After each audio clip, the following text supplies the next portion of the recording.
Introductions, I think all person know about brief in before presentation by Dr. Chittara, and I think state is point climate variability and is temporal scale of variability and feature and factor, the active and the intra-signal and decadal and sensual and millenniums and longer history. So the feature and factor are things in this table.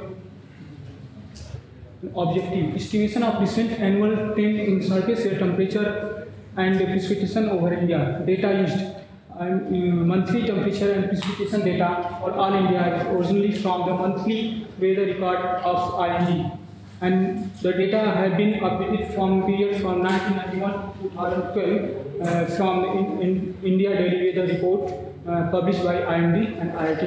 In this study, we made an effort to get to known impact of climate change over Indian continent.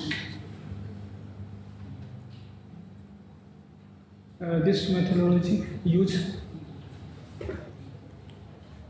and result highlighted this temperature anomaly, maximum temperature anomaly all over India from 1991 to 2011. I think skip 2012, not in showing this graph. And this with a minimum temperature anomaly over India in this. And from 1941 to 1971, the black this is trend black line for the trend line, and this graph clearly show the all India mean monthly temperature over India from 1991 to 2011. And 5 warmest year recorded and 5 coldest year. Total 21 warm year and 14 cold year, and 30% extreme year we record. And this so annual precipitation annually over all India from 1991 to 2011. And this graph is very interesting. So all things. Change in precipitation in January 2011, 1991 to 2012. This 100-year changes, change in precipitation, and so by the green curve, and change maximum change in month of June, and this blue curve show the mean precipitation in mm. This red line show the standard deviation from, that means mean deviation from mean. Conclusion: analysis of temperature show that maximum temperature over all India increasing by 0.73 degrees Celsius, while minimum by 0.27 degrees Celsius, which in turn implies that maximum temperature was increasing at higher rate than the minimum temperature over India. Increase in temperature over all India was about 0.5 degrees Celsius. Warmest and coldest year in regard was 1941 and 24.9 degrees Celsius, and 1917 23.36 degrees Celsius respectively. Result from this analysis of the annual precipitation over all India and increasing in precipitation about 7.46 mm, and mean annual precipitation was about 1008 mm, and standard deviation about 100 mm. 30% of the year during the period 1991 to 2011 experienced extreme rainfall and temperature, and the majority of this extreme year will record during this first half century. Okay, thank you.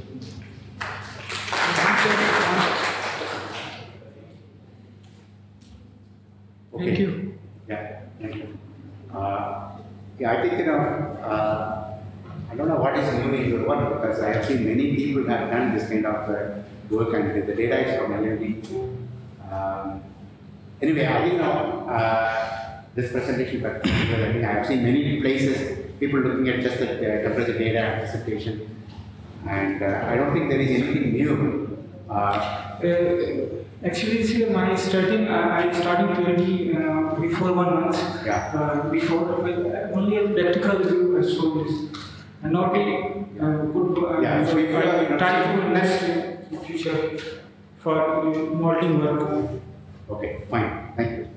Thank you, sir.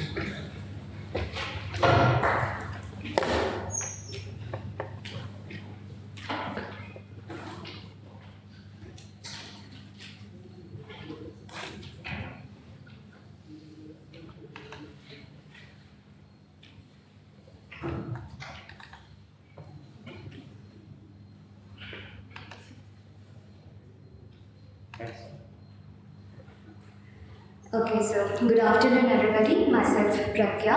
I am a MSc secondary student in Atmospheric Sciences from University of Calcutta. So the topic of my presentation is a diagnostic investigation on the dynamics associated with cloudbursts. So to start with, what is a cloudburst? A cloudburst has been defined as a local weather phenomenon that is represented by heavy, intense rainfall of about 100 millimeters per hour over a very small area, not exceeding like 20 to 30 kilometers squared, for a very few hours, and is generally accompanied with strong winds and lightning flashes. And the associated convective activity extends up to about like 15 kilometers from the ground surface.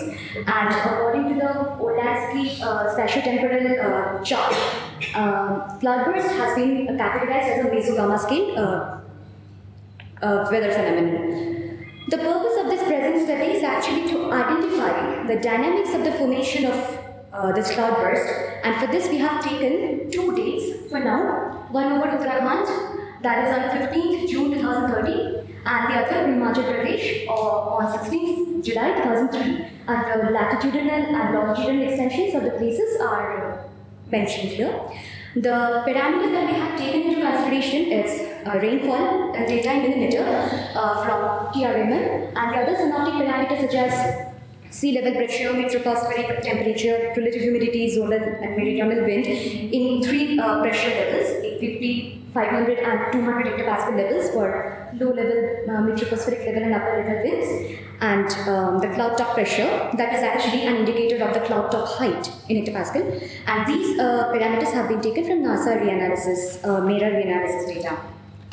Well, so this is, these are the graphs we get. I mean, this is just a very elementary work. I mean, no conclusions. It's just like what we observed. I mean, I just acquired the data and just plotted it, and it's like what we have seen. So the upper figures 1 and 2 are the rainfall, shows rainfall. The left-hand side is a plot for Himachal Pradesh, and the right-hand side for Uttarakhand.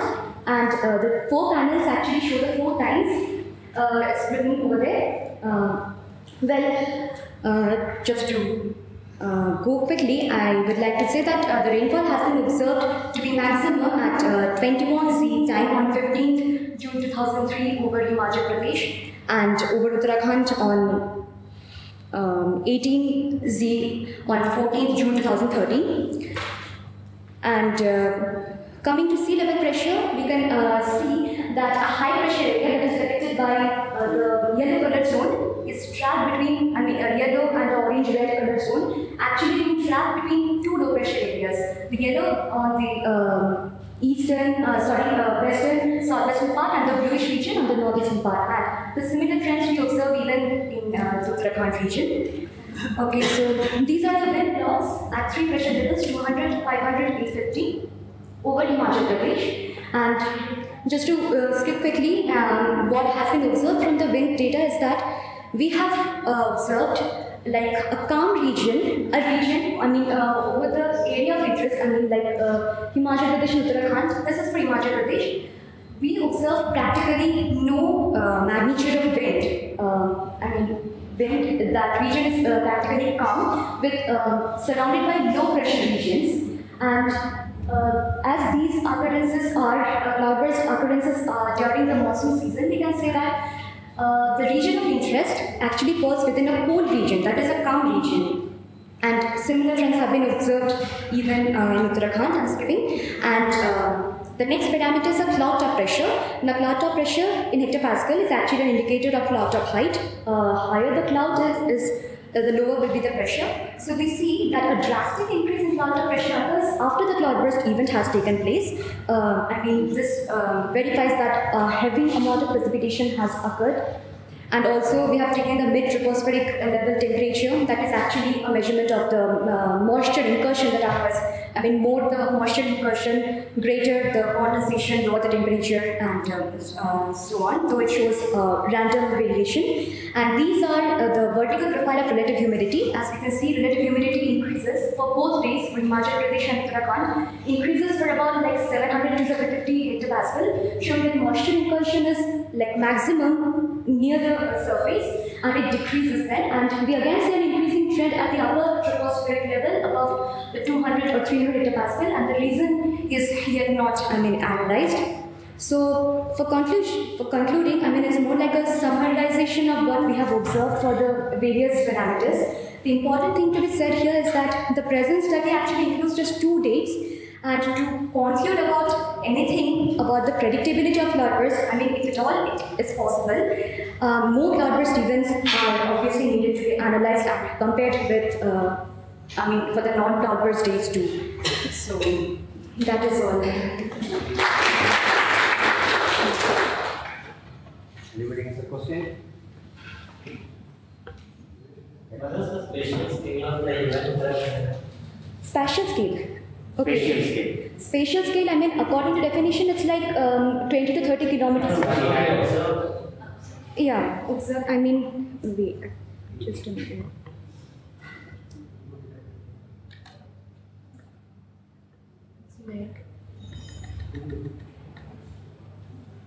Okay, so the spatial scale, the grades are not very clearly available, but clearly we can see that the spatial scale is like, I'm not able to give you the exact numeric value, but it's small. This is just a grid of, only Himachal Pradesh right here. And the spatial scale, we can see the reddened regions. It's like very concentrated over a very small area.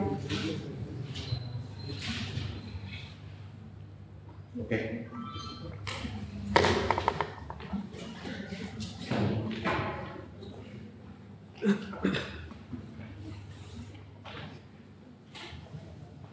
Good afternoon, everybody. I'll just briefly explain my research area. I am doing dynamical downscaling, and I used to downscale the data by using some GCMs, by using some macro climate model, whatever I have used for my studies, RCM PQ, and the RCM, the regional climate model, what I have used to downscale from the GCM is called PRECIS, which is providing real-time impact studies. And I have taken 6 ensemble members to see the uncertainty of the future climate change. And under the ARB scenarios, I have downscaled the data, and my resolution that I have downscaled is 0.22, that means 25 level resolutions. And my transient run period is 1970 to 2100. I have downscaled for the whole country, and from the whole globe I have selected the domain for the whole country. And here in this study, I am just showing the projections only for the Tamil Nadu. First, for the India, you will see is that all the 6 models projections is showing increasing trend. It's 25%, 23%. There is a range of increasing trend. Percentage of change of rainfall, and temperature also it is some 3.6, 4.5, 2.8, so there is 2.5 to 4.8 temperature change. So if you see, this is our IMD patterns of the rainfall during the JJAS summer monsoon. This is the pattern of our rainfall distributions across the country, and you see the whole 6 models patterns. It captures well with respect to the observations of 30 years, 1970 to 2000. You will see the western part and the northeast part, and the central India gets more rainfall during JJAS. All the models show the equal distributions with respect to the JJAS period. Only exception is there are 1 models. So this is due to the north-south gradient of the model. So these are the 5 models, whatever we have selected. That model gives the decreasing rainfall from east-west gradient. But this model we have selected from north-south. That's why it's not capturing well the as per our IMP application. This is our winter monsoon. If you see our winter monsoon season, only Tamil Nadu gets rainfall. Across the whole country, there is an exception only for the Tamil Nadu. And see here also is the IMP observations. So all 5 models give the projections and both distributions. See now next we will go for the Tamil Nadu. This is Tamil Nadu. We have 227 grids. Each grid is having 25 observations. And if you see the observations, Tamil Nadu gets 950 millimeter of rainfall during the annual rainfall 950 millimeters. You see the model, what 6 models gets during the 30 years period. And you see 1970 to 2000, our Tamil Nadu gets temperature is 32.9. But if you see all 6 models, it's moreover very closer to the observations. So we are seeing that the model gives the realistic values, and based on that we have given the projections. Since we have given only the temperature change and precipitation change, we have not considered the error. Because whatever error we get for the observation period or the baseline period will get same way in the future also. So if you see the change, the distributions will be correct. So sorry. So this is what we have given 20, 50 and 80 projections.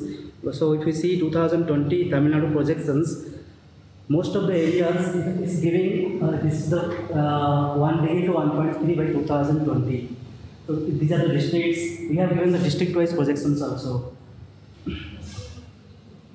So these are the western part is getting very highly heated up compared to the coastal regions.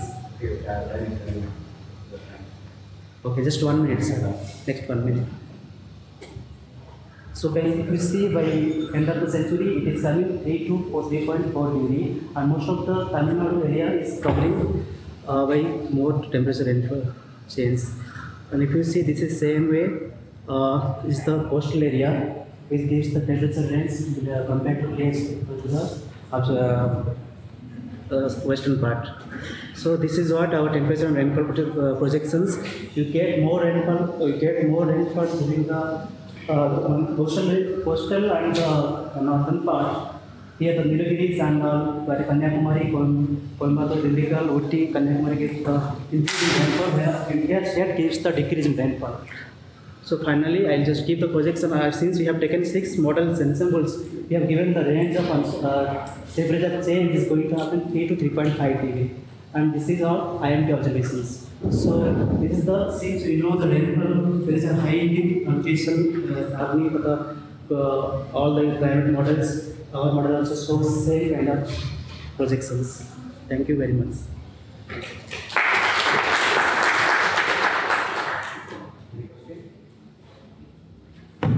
Okay.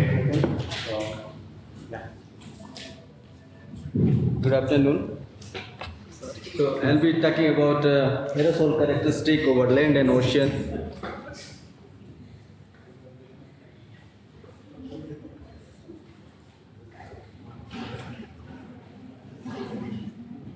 We got 5 minutes. Yeah, of course, sir, I've finished. So, sorry. So, okay. It's not going down. It's not going down. Something else. Okay. So, outline my presentation is science questions, what we are going to what we have addressed, and then measurement side, measurement description and results, and finally conclusions. I don't know really what happened to it. Okay. So, what are the science questions we are going to address is this. What are the sources and types of aerosols over land and oceans? And what is the trend of aerosols over India, particularly aerosol loading, I mean AOD values? And do black carbon aerosols build their own homes up in the atmosphere? And if yes, then what is the net radiative impact of aerosols in that atmosphere? Okay, so this is the sites. We have selected 2 sites over India. One is Hyderabad and Kanpur, and I participated in the Winter ICAR cruise campaign conducted by ISRO, and we had measurement. We have a in situ measurement of aerosols, and then also vertical profile of aerosols using 9 cubic meter tethered balloon and optical particle counter. Okay, and I'll be using this parameter is well known. Aerosol Optical Depth is defined as this formula, and there alpha is an angstrom exponent, which basically tells about, segregate the fine and coarse mode particles. Alpha less than 1 is basically coarse mode, and alpha greater than 1 is the fine mode. Okay. So the message, this is actually a daily variation of AOD value and angstrom exponent over Hyderabad and Kanpur and Bay of Bengal. So what we convey from this slide is that extremely large homogeneity in aerosol loading and distribution of aerosols over Hyderabad and Kanpur, and very surprisingly to us is that the aerosol optical depth over North Bay of Bengal and West Bay of Bengal were comparable to 4 continental AOD value like Hyderabad, Mumbai, Delhi, and Kolkata. So this is the message from this is that despite there is no human activity over Bay of Bengal, and we are getting so much aerosol, so we have to really look into in a more detail because it is 35 days campaign. Okay. So another important observations were made using a LIDAR light detection technique. So what we have observed is that during winter we have a high aerosol loading as compared to other season, and very important that over there Bengal also we have a high aerosol loading, and compiling these measurements and putting in a radiative transfer model, we calculated the radiative forcing over Bay of Bengal, and surprisingly there is a large reduction in incoming solar radiation at the surface. So basically what message we want to convey is that we are not only destroying our own homes, but we are also destroying the innocents' home, the oceans. Okay. So what are the important pathways from where aerosol actually can advect over your side? So for this we have done a trajectory analysis. This is concentration trajectory analysis for aerosol optical depth and angstrom exponent. So you can see that aerosol loading, from where it can basically advect it over your side. And this is not only a continental transportation, it is intercontinental transportation. And very surprisingly that this is for angstrom exponent. Remember, this alpha is, this is the colored bar. If you see that most of the fine mode particles over over central India and south, we are basically from Indo-Gangetic plain. And this is another important measurements using high altitude balloon.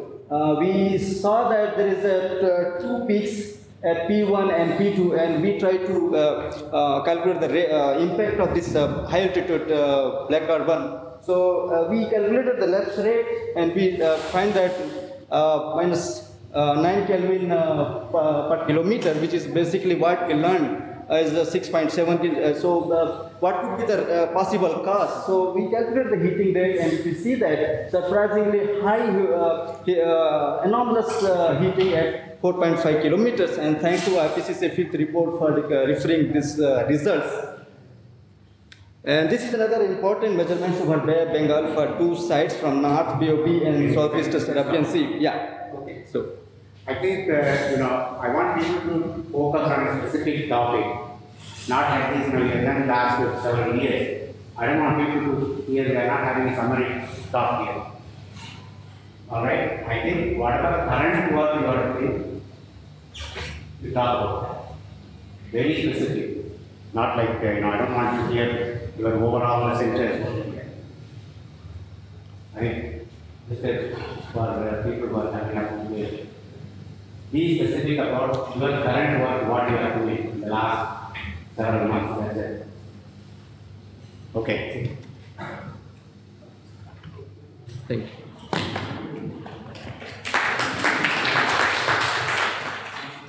person.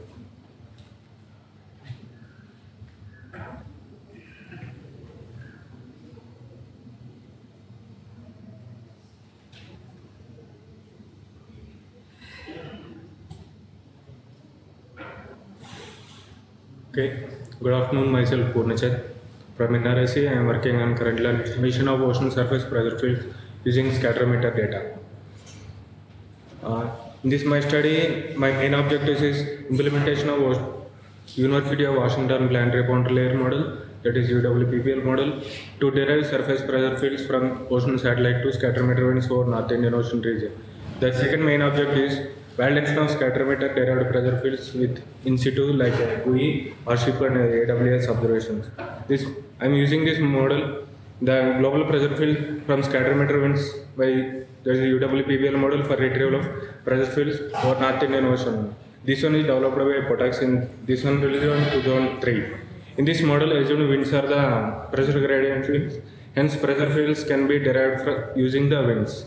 The scientific based and rational lack of conventional data on pressure fields is limiting factor for the accurate weather forecasting. Thus, only NWP models outputs are the source for the such information. The third one is the surface pressure fields derived from the scatterometer captures features such as the fronts and low pressure centers in the more details than NWP model. The state of art is like a just products only given this one. This model is working two layer similarity model that will work in the mid latitudes. Then mixed layer model is working in the tropical region. Directly I am going to validation. This is my methodology and the data requirement for this retrieval of pressure fields. I want L2V winds from OSCAT and L2V winds as QuickScat and in situ pressure observations. This is the just outline of the methodology of my model. I am directly going to the validation, and these dates are taken from the IMD reports, which more intensified as like cyclones or like this. This one I am running with that model with a standard pressure value 1013. We are getting poor observations, like there is no much correlation. Second one, we are given as a in situ pressure observations as a seeding value. Here we are getting very good correlation. That R square value is 0.76 like this. This validation done in that January, February and March in 2009. This was carried in Neelam cyclone period.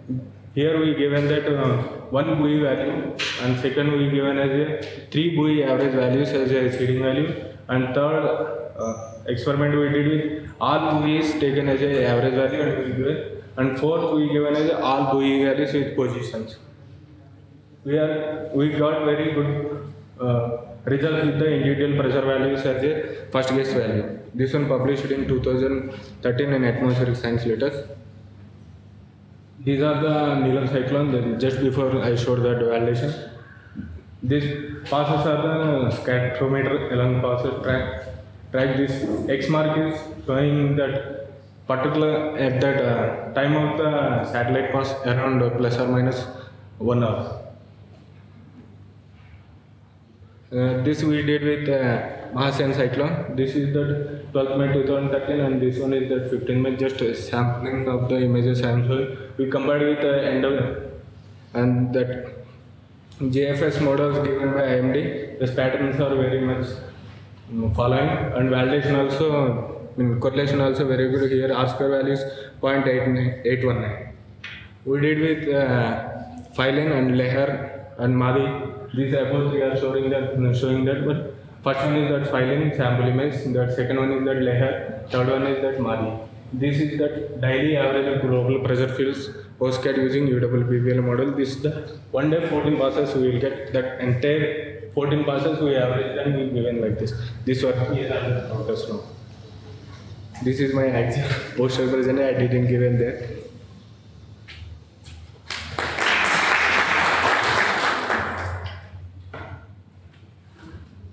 Any question? Maybe one question. Ravichander.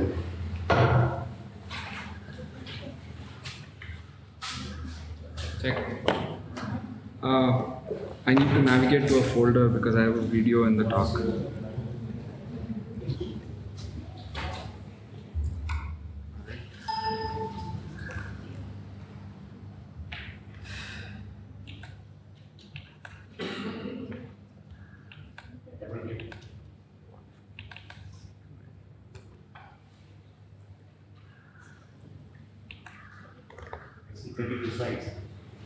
Yeah, we won't go through all of this. Hi, I work on cumulus cloud dynamics, and in particular on the effects of particle inertia.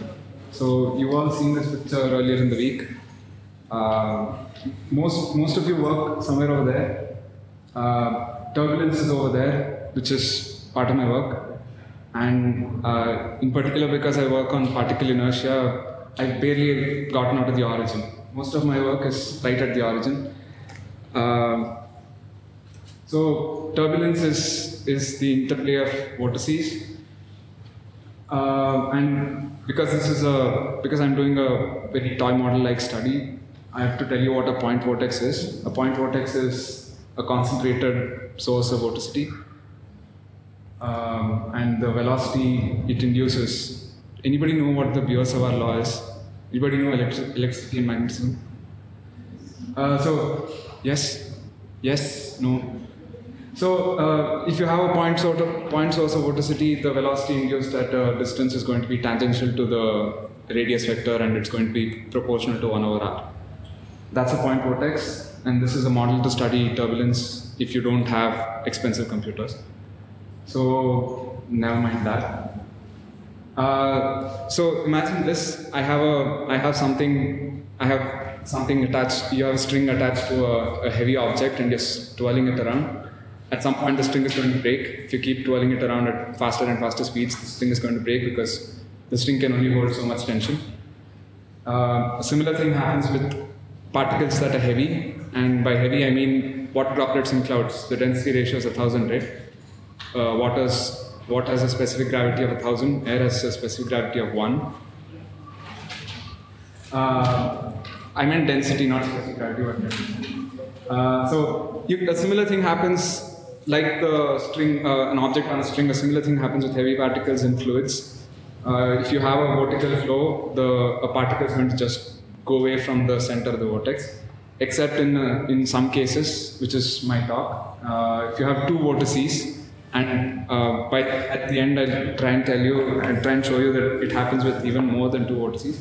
So if you have two vortices, you can look at the math. You can look at the paper if you want to look more, see more of the math. Turns out there are fixed points where the video won't play. The video won't play. Okay, so this is the right. All right. So I've moved to a reference frame that rotates with the vortices, which means the vortices are stationary, even though otherwise they would be rotating around each other, around the common center. There. Oh, there. That's the common center, right? That's the center between the two vortices. They would be rotating about the center, but I'm moving now with the vortices, so everything moves. Everything moves with the vortices. So these are particles with no weight, no size. You can do the same thing for particles with size, and you'll see a markedly different behavior. So you can see that they'll all go and concentrate over there. I'll skip to what this does for clouds. Imagine you have a cloud which is a cloud flow, which is basically a massive conglomeration of vortices and vortex lines and vortex blobs and stuff. If you have particles clumping together because of the vortices, that can initiate rainfall, and we hope to show that it can also, you heard Professor Satish tell you about invigoration. which means if you have a very large concentration of aerosols, rainfall is delayed, and the cloud can reach a taller height, and eventually, instead of condensing into water, the water vapor can condense into ice. It's called invigoration. You can look it up. We hope to show that happens because of aerosols. So I'm almost out of time. So this happens with. I'll leave you with this. This happens with even more than 2 vortices. You'll see particles clumping up in regions next to the vortices, which you wouldn't expect to, because it's a twirling flow, and anything heavy gets thrown out of a twirling flow. I would have given you the reference, but there's really no time. Anybody have a question? If you want more of the maths, there is the papers in physics of fluids. So, can you see this? Yeah. Okay. So you can draw basin boundaries. You can tell. So everything in blue goes away to infinity, like you would expect around a swirling flow. Everything in red goes and sticks right next to the vortex. Yeah. All right. So you can calculate what, anybody know what Stokes number is? How heavy can the particle be in order for it to be able to stick next to a vortex? And that goes steadily down with, this is on a log normal plot. So it goes steadily down with how many vortices you have around the center. Right? There are no questions. Thanks.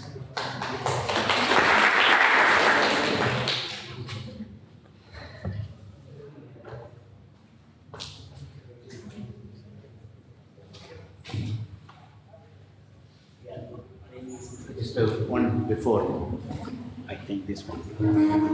Sorry.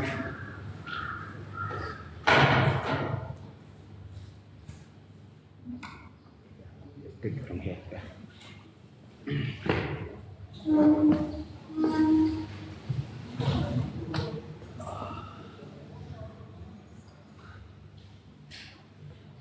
Good afternoon, everyone.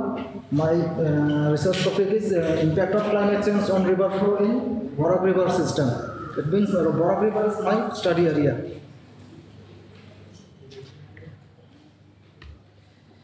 So I will be covering these topics: introduction, aim of the research, study area and data, causes of flood in Borak River basin, and some flood events in the study area, then conclusions.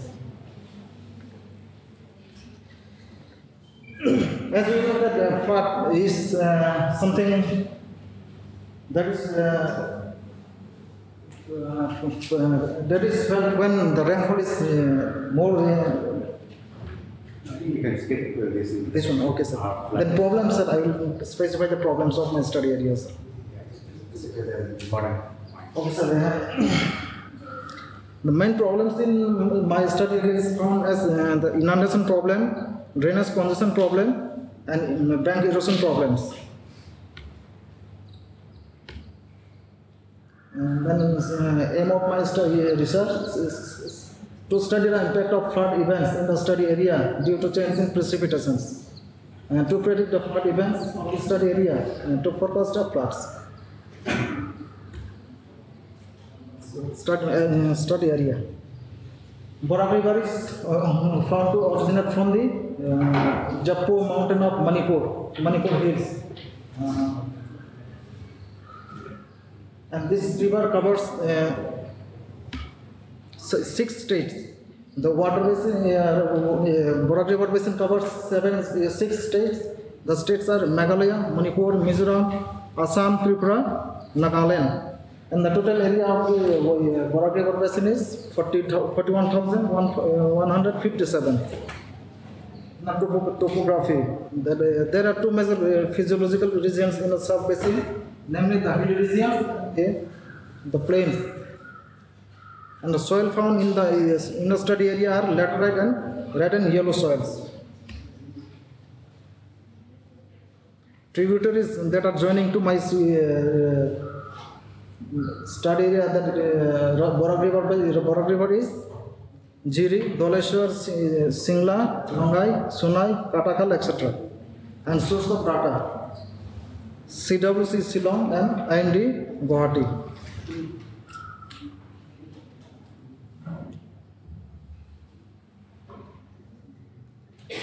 The rainfall in the Borak River Basin varies from 1700 to 3000 mm annually.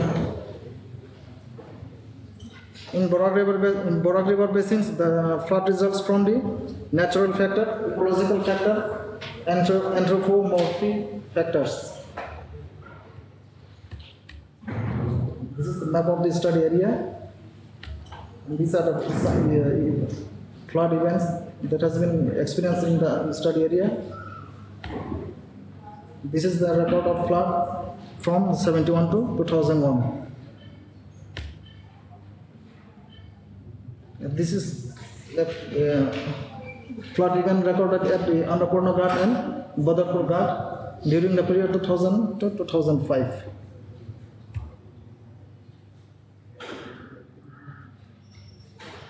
Okay.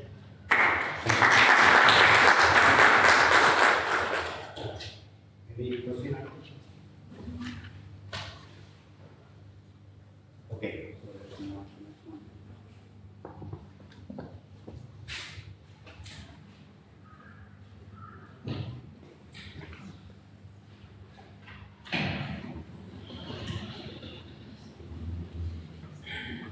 Good afternoon to all of you. Myself, Raji K. Daman, working as Senior Research Fellow in the Department of Optoelectronics, University of Kerala. Today, I am going to take my part of the work regarding atmospheric aerosol optical properties characterization using ground-based LiDAR. Atmospheric aerosol particles play a significant role in determining Earth's climate through their interactions with solar radiations, that is a direct effect, and through their action as cloud condensation nuclei, that is the indirect effect. And the vertically resolved physical and optical properties of the aerosols are important to understand the role of aerosols in altering the radiation budget of the Earth's atmosphere. And the work reports the investigations carried out on the vertical structure of the aerosols in the altitude region of 10 to 30 km using the MAI LiDAR system operational at the Tropical Indian Station Gardangi, which is at Tirupati in India. The data obtained over a period of 2 years, 2009 and 2010, were taken for the study. This is the experimental setup and instrumentation part. We are using the NVIDIA laser operational at a 532 nanometer and a pulse energy of 550 millijoule, having a pulse repetition rate of 20 Hz and a pulse width of 7 nanosecond, which gives a 300 meter vertical resolution. And the brief representation of the technique using the LiDAR is shown on the right panel. The laser pulses are sent to the atmosphere, and the backscattered light from the scattering particles are collected to the receiver. Basically, two types of receivers are used, one for Rayleigh telescope and other for MAI telescope. For aerosol particles, we are taking only the data from the MAI telescope. And these are some of the results that we have found out. One is the seasonal variation of aerosol extinction coefficient, and the other one, the aerosol optical depth, and other one, the aerosol scattering ratio. And the present result shows the cloud-free days along with the cloud days. And for the seasonal variation, we have taken 4 seasons: December, January, February as the winter season, and March, April, May as the summer season, and June, July, August as the southwest monsoon, and last 3 months as the northeast monsoon.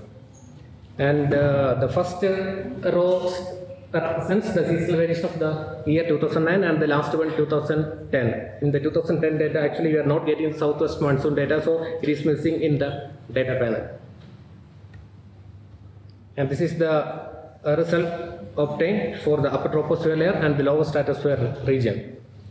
And during the years 2009-2010, it is observed that in the upper troposphere region, the aerosol extinction coefficient is high in the summer season compared to other seasons. In the lower stratosphere region, the aerosol extinction coefficient is high in the winter season compared to the other season. The main reasons contributed to this are in the next slide. During summer season, aerosol extinction coefficient values in the upper troposphere region are high compared to winter and monsoon seasons. This enhancement in the aerosol input has been attributed to the surface heating and the result of increase in the convection over land. And also during the pre-monsoon months, the deep convective events associated with the thunderstorm are found to be responsible for the enhancement of aerosol loading in the upper troposphere region. And during monsoon seasons, the upper troposphere aerosol extension is relatively low. This is due to the convective outflow extending up to the higher altitude, causing a decrease in the upper troposphere aerosol loading. The reasons for the lower stratosphere region: over the tropics, the upward mass transport during winter months is twice that of during the summer months. During winter, the intrusion of the tropospheric air into the lower stratosphere occurs through vertical ascent of air driven by the strength of the ascending branch of the Hartley cell circulation in the troposphere. In winter, as the temperature decreases, the aerosol particles can maintain equilibrium with surrounding water vapor by growing more dilute, that is, by absorbing water molecules. Therefore, the particles will grow larger in winter and shrink in summer, resulting in high aerosol extension in the winter in the lower stratosphere region. And the second parameter, the monthly variation of aerosol optical depth for the year 2009 and 2010. First panel shows 2009 and second panel shows 2010. And it is observed that during 2009, in the upper troposphere region, the aerosol optical depth values are very high in the month of February compared to July and September, and low in other months. And in the lower stratosphere region, the AOD values are high in the months of February compared to the other months, and the months of July, September, and October have the lowest optical depth in the lower stratosphere region for the year 2009. And during 2010, in the upper troposphere and lower stratosphere region, their AOD values are very high in the months of April and October, and low in the months of January and September. In the lower stratosphere region, the AOD values are high in the month of April, and during the year 2010, all the other months have the lowest optical depth values in the lower stratosphere region. And for the monthly variation of aerosol scattering ratio, the first graph shows the year 2009 and the last one the 2010. It is shown that the aerosol scattering ratio is higher than 2 during June-September, as these months are dominated by cirrus clouds. During October-December, aerosol scattering ratio values are less than 2, with a clear increase as altitude increases from 10 to 15 km. And the aerosol values are low during January to February period, and it is found to be about 2 to 1.1 in the 18 to 30 km region. During volcanically quiescent condition, the variations in the ASR values are due to the variation in temperature and other meteorological conditions. And the final summary: the increase in scattering ratio during the winter periods and at the beginning of summer is due to the transport of particulates to the higher altitude by circulation. The summer and monsoon observation days shows high scattering ratio due to the active convectivity activity in the TTL region during this period. During summer season, aerosol extension coefficient values in the upper troposphere region are high compared to winter and monsoon seasons. During the pre-monsoon months, the deep convective events associated with thunderstorm are found to be responsible for enhancement of aerosol loading in the upper troposphere region. During monsoon seasons, the upper troposphere aerosol extension is relatively low. This is due to the convective outflow extending up to the higher altitude, resulting in decreasing in the upper troposphere aerosol loading. Thank you. Okay, thank you. Next person.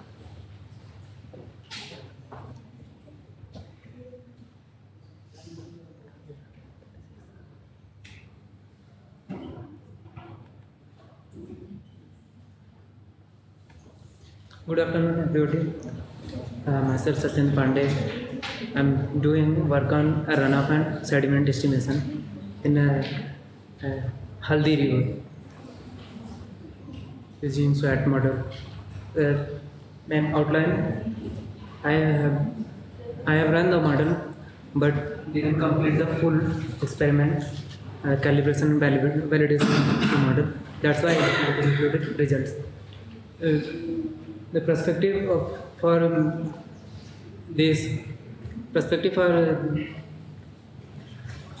work is to estimate the runoff at the coastal region, which can affect the coastal environment, and we also know the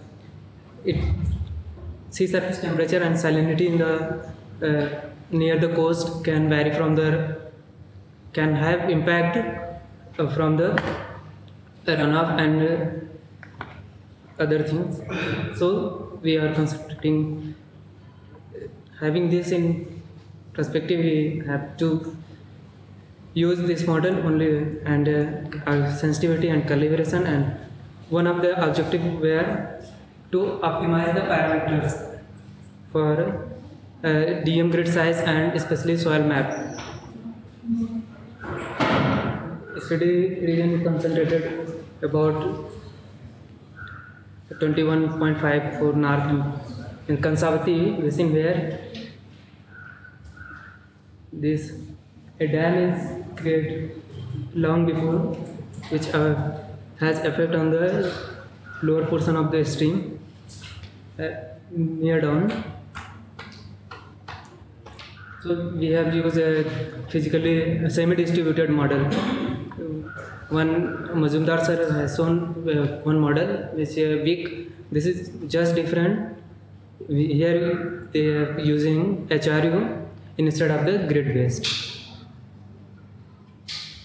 The main component hydrologic balance, which most of the people know what is the hydrologic balance, and the surface runoff is calculated, and we have used daily basis. That's why SCS modified SCS count number, question climate variables, and sediment yield is from the universal solid equations. Data sources and the whole method. I have done the initial simulation. It is not final, and initial sensitivity analysis.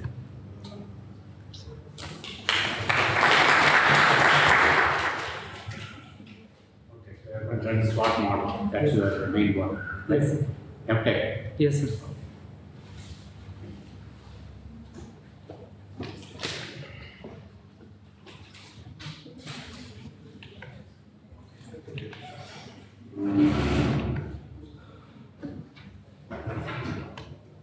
So, hi everyone. My topic of study is study of glacial hydrological processes in Kafni Glacier. So, I work with Dr. Rajesh Kumar in Sharda University. So, actually we try to study different glacial hydrological processes in a glaciated basin. So, this particular study is an output of a project funded by PRECIS Model and WWF. And this was the overview actually. So the main point is that the glacier study is very much important for discharge measurement and the temperature index models are one of the most widely used models because temperature is one of the easiest parameters to measure in the observation in Himalayan regions is really scarce to run any model. So that's why we have also used temperature index model. So my study area is Kafni Glacier, which is located in Bageshwar district of Uttarakhand. And this is the map which shows that it is located in central Himalayas. So basically it is mainly fed by the monsoon in summer season. And it's a small valley glacier, and the area is just 28.5 square kilometers. So what we have tried to do here that in our project, Kathmandu University is one of the partner institutions. We have observed temperature, precipitation and discharge in the basin in the year 2008, 9 and 12. And we have acquired temperature and precipitation data from nearest station Bageshwar from IIT. And then we have given it to Kathmandu University. They have run a model, PRECIS model, using A1B scenario, and they have given the output of that. And we have used that particular output to run into a model which is known as positive degree day model, which is a temperature index model in which if you put temperature, precipitation, it gives you the discharge precipitation. This is the formula in which K is the degree day factor. And it is very simple to understand, but when it comes to application, it becomes very complicated because this varies with altitude. With if it is rocky area, then degree day factor will be different. If it's snow, degree day factor will be different. So basically, you'll have to apply it to different altitudinal bands. You have to first of all calculate how much area do you have. So these are the different factors we have used, the value of the factors we have used in different conditions.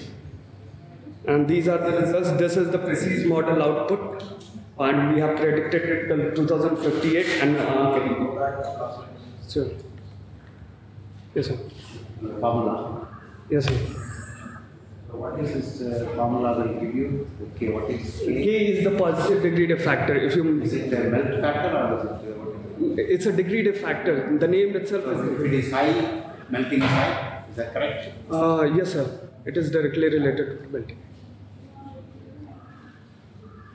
So this is the PRECIS model output we have used, and this is the actually I've written it wrong. So after putting it in the PDD model, this is the long-term discharge from the basin. And the upper graph is the monthly discharge, the second graph is the seasonal, and this is the long-term graph time series. And the below one is the snow ice melt contribution and rain or waste flow contribution in the discharge. So these are the uncertainties, and these are the few conclusions I have. Okay. So the observed temperature shows positive trend, and the precipitation shows a decreased trend, and when we put it in the model, the discharge ultimately shows a decreasing over time. So these are the funding agencies and my friends. Thank you.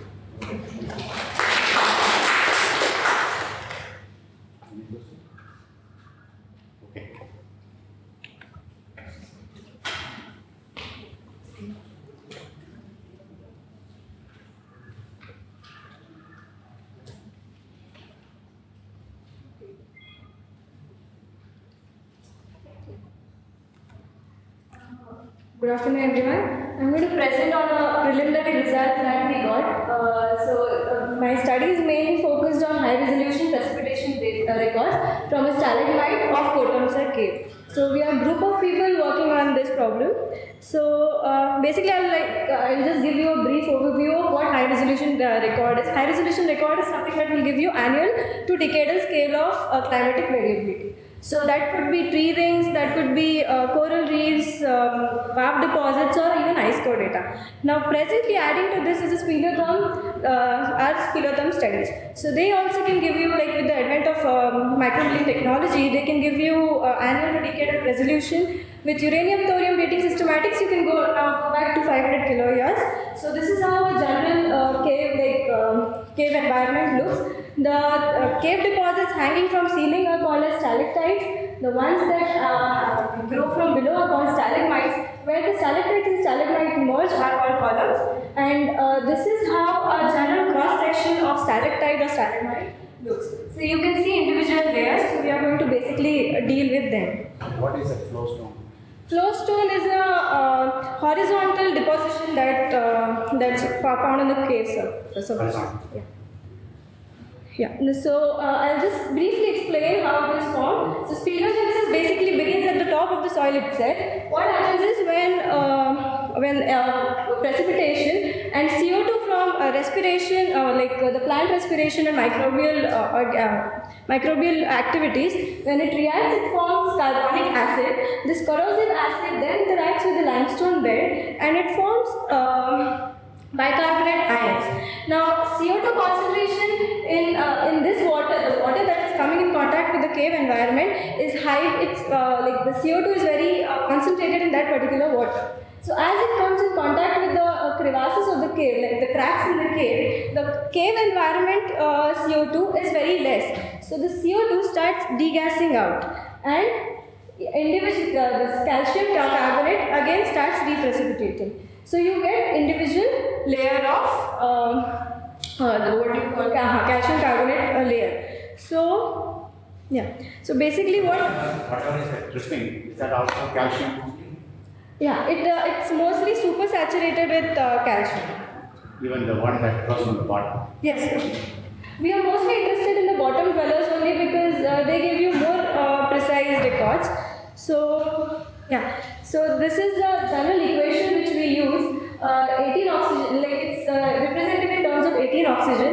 Now, see, there are different kinds, there are many caves in India, but you cannot use all the cave records because we need stalagmites and stalactites that are precipitated only under isotopic equilibrium conditions. That what I mean to say is that while it is precipitating, it should always be in constant equilibrium. The exchange of oxygen, 16 oxygen and 18 oxygen between the precipitating phase and the ones that is precipitated should always be in constant equilibrium.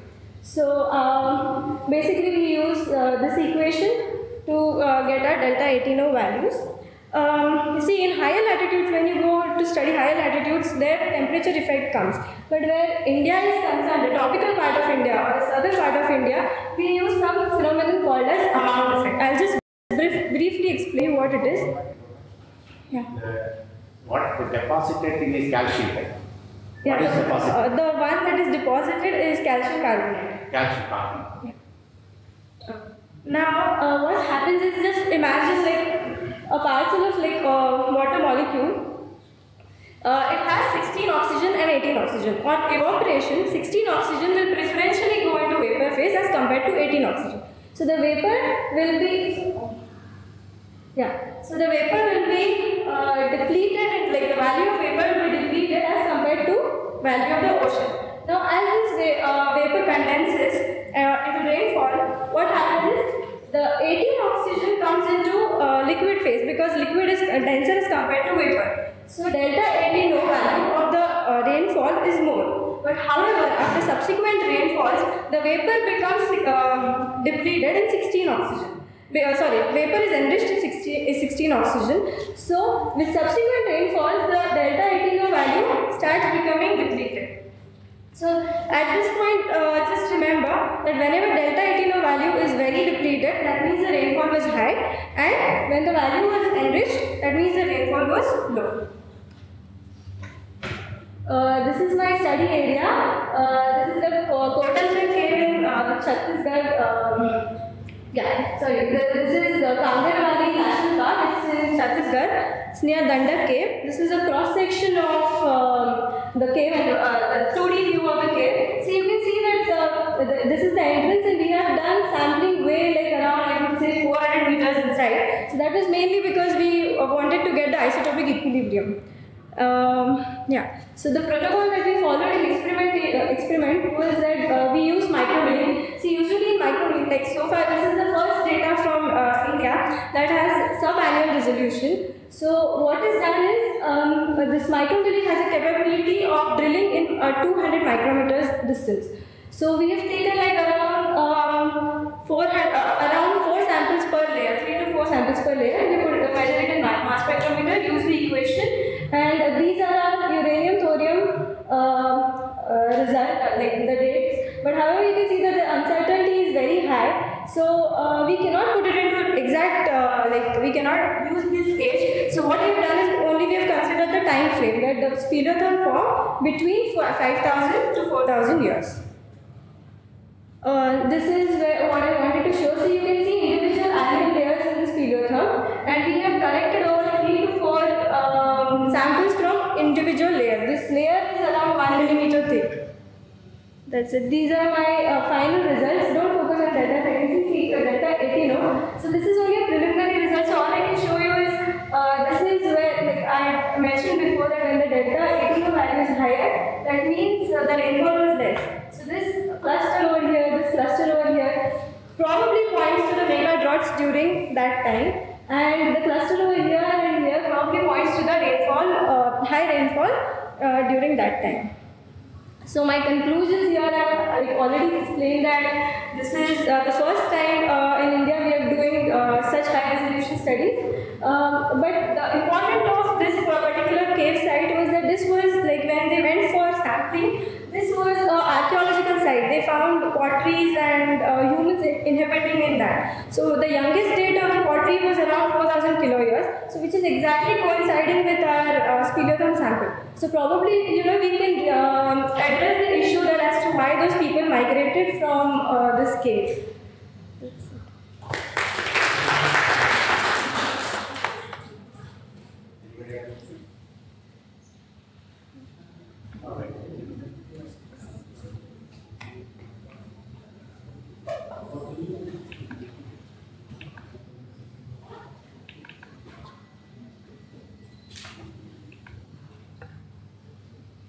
A very good afternoon to one and all present here. I am Jyoti Singh from Banasli Vidyapith doing MTech in remote sensing. Today I'm going to present a very small part of my current research work, that is drought hazard analysis using multiple indices in geospatial environment. So the work that I'm presenting here is that what is the importance of rainfall and rainy day parameters in the assessment of drought hazard analysis. Because right now what is happening is that most of the drought hazard analysis is done on the basis of rainfall only. So what is the role of rainy day, if there is any role of rainy day in the assessment or in the analysis, or if there is no agreement between the two, or if there is any agreement between the two. So that is what I have tried to find out, and that I will be showing here. Now, first of all, let me give a brief introduction to that what is a drought. You might be knowing that it is a hydrometeorological disaster that leads to a huge economic losses in both developed and developing countries. This is a temporary conditions, natural reduction, as there is a natural reduction in the amount of precipitations which causes the drought. Being the primary parameters, rainfall, so the amount reduces which causes the drought. It revolves around the understanding the frequency, intensity, duration, and spatial extent of the drought occurrences.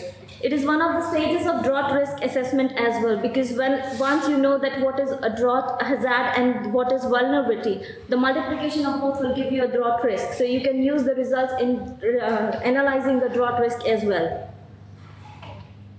According to IMD, if the rainfall is less than 75% of the average, then it is said to be a drought year. Now, what is a hazard?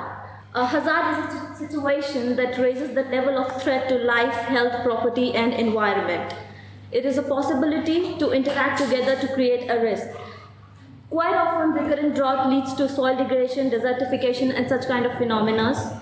Studies on drought hazard analysis have gained utmost importance in recent years due to rising concerns on food security and environmental sustainability.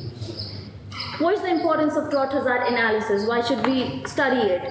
Because it describes the physical nature of drought and plays an important role in the relationship between vulnerability and risk, as I have said. It is necessary to work in the field of drought research is that droughts are expected to become more frequent and severe due to climate change and climate variability. There are four types of drought, that is meteorological, hydrological, agricultural, and social. I wanted to specifically quickly go to that one. Yeah. This can be found in Wikipedia. Yeah. These are the softwares that I have used. This is the final results, or the main results that I have found or encountered with, that I have applied the kappa value or kappa accuracy to find the agreement between the rainfall and rainy day. And in this, we can see that I have taken the total season, that is June to September 2001 to 2012 dataset, time series precipitation dataset. And in that, we can see that the kappa coefficient is coming very less, that is between 10 to 30, most of the years they are varying. So it is very less agreement between the rainfall and rainy day. And similarly, I have checked for the July month as well for the 12 years, and in that also I found that the agreement is very less. So what we can analyze or what we can interpret is that the agreement between rainfall and rainy day is very less. So on the basis of rainfall alone, we can't say that this is a drought year or this is a drought prone area or not. We have to consider both rainfall and rainy day to say or to predict or to analyze or to for drought hazard, for saying anything. How do you calculate kappa? Is there a formula for kappa? Yeah, there is one. I haven't mentioned that. You haven't mentioned? Yeah. There is a formula. Thank you. Thank you.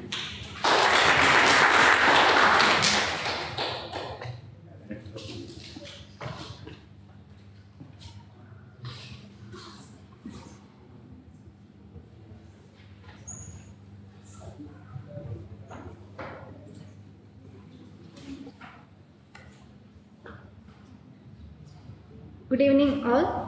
I am Sri Lekha from Kochi University of Science and Technology.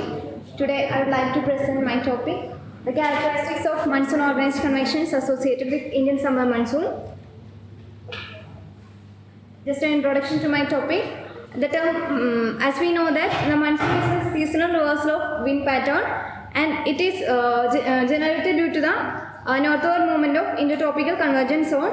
Primarily, we identified that the in the ITCZ extends up to 20° north in boreal summer and 5° north in austral summer. When this ITCZ is established, an organized convective cloud band is found to be formed one before or after the northern southwest monsoon onset. And in 1918, Sulajana and Sika found that the propagation of cloud bands associated with the monsoon from the equatorial region to the foothills of Himalayas. According to their findings, I selected this topic and just the features of monsoon organized convections. They are the strong convective cloud bands originating in the equatorial Indian Ocean during monsoon months and usually called it as monsoon surges, and the region of formation is between 10 degrees south and 3 degrees south and 60 degrees east and 100 degrees east with Euler values less than 180 watts per meter square, and they propagate through the Arabian Sea and also in Bay of Bengal to the Indian mainland. The general characteristics are the LLJs, low-level jet streams, are found to be intensified during the presence of these monsoon organized convections, and the wind core is found to shift towards the center of these convections. During each monsoon season, we have seen that in an average 7 to 10 monsoon surges are formed, and the wind directions are found to vary cyclonically around 7 to 10 times during the monsoon season according to the propagation of the surges. And in terms of vorticity, convergence and vertical velocity patterns, they are all consistent with the formation stages and places of the surges. And my study is to analyze the features, dynamic features associated with monsoon, deficit monsoon 2009 and normal monsoon. And this is the all India summer monsoon rainfall showing the prolonged rains during 2009. This is, I take this diagram from IMG. And this is a Hofmuller diagram showing the prolonged rains, showing the propagation of convections from the equatorial Indian Ocean to the foothills of Himalayas. During 2009, we can see the prolonged breaks and the number of convections formed is less compared to 2010. And this is the Euler diagram showing the propagation of each convection. The left one is in 2009 and right one is during 2010. This is the vertical section of specific humidity. We can see that low specific humidity values in 2009. Then 10. This is the, I'll just take one day in order to explain the features. This is Euler patterns. The upper one is Euler patterns and lower one is the convergence at 850 hectopascal. And on 11 June 2009 and 24 July 2010, we can see that the spatial extension of monsoon organized convection is higher in 2010 than 2009, and the convergence patterns also shows noticeable difference. That is, 2009 the convergence is high at the place where we see the low Euler values. Also, the vertical velocity and vorticity shows the similar patterns during 2009 and 10. Also, we have analyzed the cross equatorial frost strength at 8 hectopascal near the Somalia coast, and we found that the flow strength is feeble during 2009 and relatively strong during 2010. The maximum strength was around 40 meters per second during 2010, and it is feeble with a magnitude of 10 meters per second during 2009. So we have arrived in our conclusion that the number, intensity and horizontal extension of monsoon organized convections formed during 2009 is less compared to that of 10, and maximum outward extension of cloud band is found to be up to about 20 degree north, and further movement is no further movement is noticed during 2009. The evidence of more convective activity and active monsoon situation during 2009 is observed. The convergence, vorticity and vertical velocity patterns is almost higher in magnitude during 2009. The weak equatorial flow strength is considered to be the major mechanism responsible for the weakening of 2009 monsoon. The acute northward movement associated with low vorticity, convergence and vertical velocity and weak cross equatorial flow resulted in low monsoon rainfall during 2009. Thank you.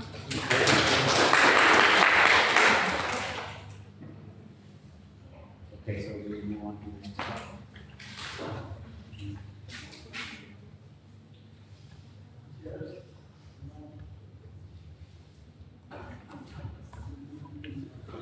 Good afternoon, everybody.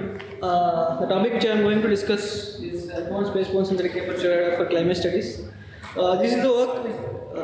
This is my MTech project work. Actually, I started last semester. This work actually I inspired from the German Space Research Organization. Actually, they have started this work 4 years back. They are working on the better advanced quality of synthetic aperture radar. And the European Space Agencies recently they announced they are going to study the biomass of the around the globe by designing new synthetic aperture radars. So this is the work which I started based on those inspiration. So the agenda which I am going to discuss first the challenges which are presently existed in the radar systems and also what are the assumptions they taken to get these challenges. So before proposed solutions, what is the primary results which I got, and then after I express about my conclusions. So the present radar technology, which is synthetic aperture radar, having there are three main challenges. The first one is transmitting micro energy power and detecting micro energy. So my concern is third part, actually the part which is at receiving at signals. So my part is like after receiving the radar signal, the processing level, the next level, I mean level 0 and level 1, this transition, we are using the pre-processing techniques to remove the noise, and there are so many parts existed. So we want to remove that part, so the antenna which is receiving it itself to eliminate all these problems, so we want to reduce one level.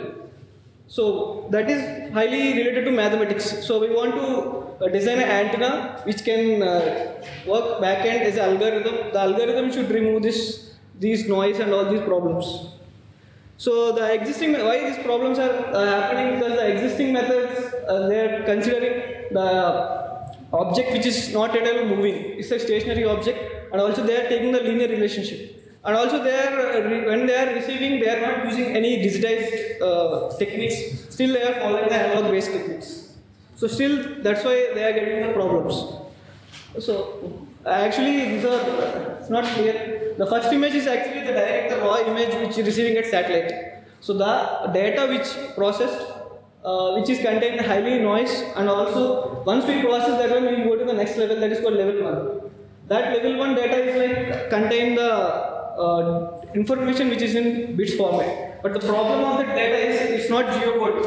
So the next level we have used to geocode. All these processes actually, after completion of all these processes, only the final image is given for to do research. Actually level 2 or 3. But the main part is working at level 1, level 2 is the pre-processing stage. So we should minimize these parts at satellite itself.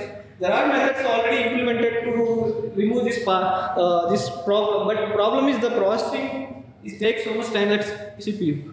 So we need a digitized algorithm which is should run fastly and give a effective result.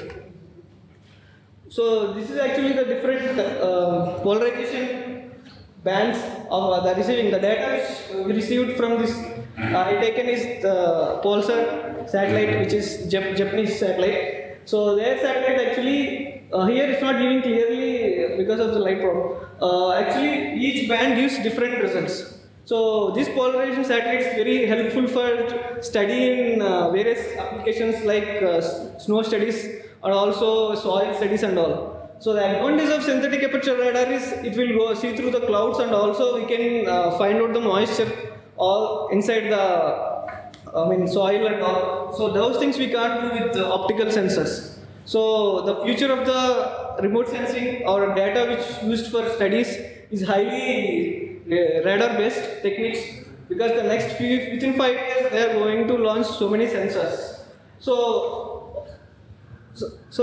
before giving my work, so this is the proposed solution. Is like when the radar transmits the signal to the ground, the receiving signal is like it will receive in different areas, different times. Because if it is slow, the receiving time, then we can receive in the wrong place the previous image. So we can see multiple reflections from the place.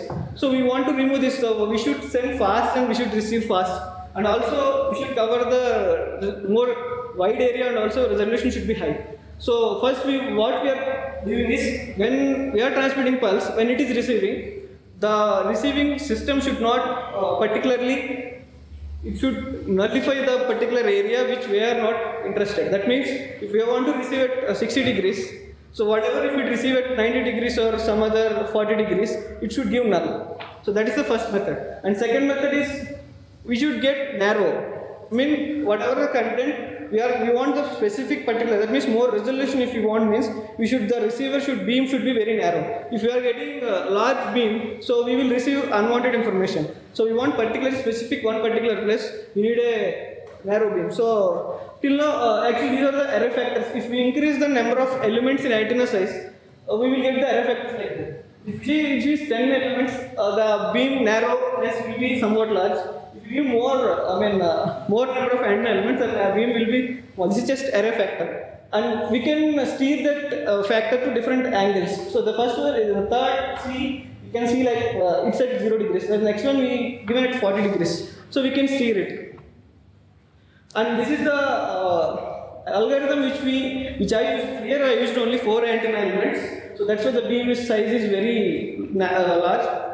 And I steered actually minus 60 and 60. I given the clutters which is unwanted for me. So I actually nullified that. And I desired beam only at 0 degrees, so I desired. Next time I given it nulls, minus 40, 40 where I am getting nulls, I nullified in those 2 angles. So I got desired beam at 0 degrees. So, but this is not enough. So I want to design an antenna which should, because here I given minus 40 and 40 to the algorithm. The algorithm should know I'm getting that beam at the wrong place. So it should automatically should steer to a particular place. And also I should incorporate this to an antenna. So that's the next work I am going to do.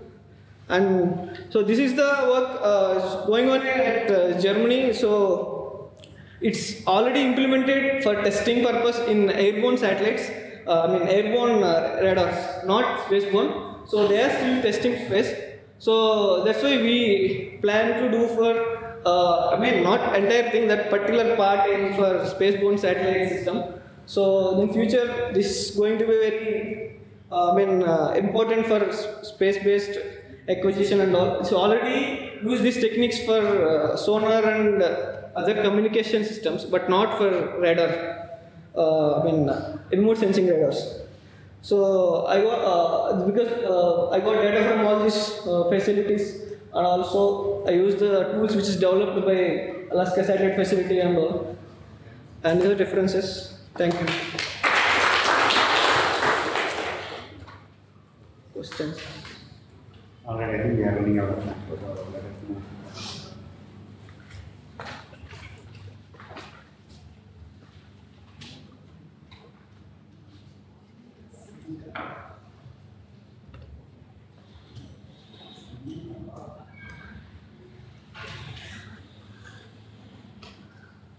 Good morning, afternoon all of you.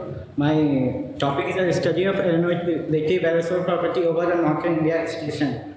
Okay, first come to objective.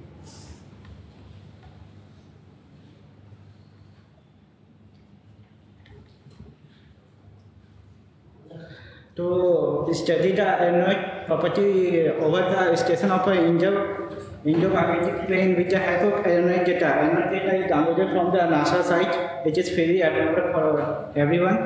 And to analysis the gain analysis of the optical properties like SSA, Armstrong, exponent. My site is located in the Gandhi College. Is 24 degree north, 84 degree east, in the eastern part of the IGP. I used the level 2 data for the analysis purpose. For the first slide, so there is a analysis of the data. This is the main plot, the monthly mean of AOD. There is a peak in pre-monsoon and the winter. In the monsoon, the peak is low because the rainfall regular process is occurring. And in winter season, there is a again peak is increased due to the biomass burning at future for the fuel burning. There is an Armstrong experiment so that the particle size of the aerosols. And SSA so that there is a absorption of the aerosol particles. This is my result. Any questions? Simple, huh? Yeah.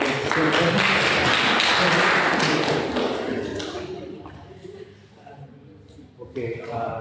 Next is pipe of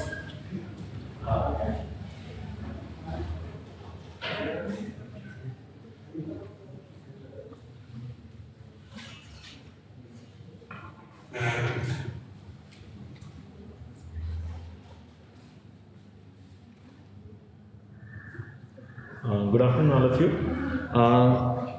We are carrying out a project under ISRO Geosphere Biosphere program entitled Land Use, Land Cover Dynamics and Impact of Human Dimensions in the Indian River Basins.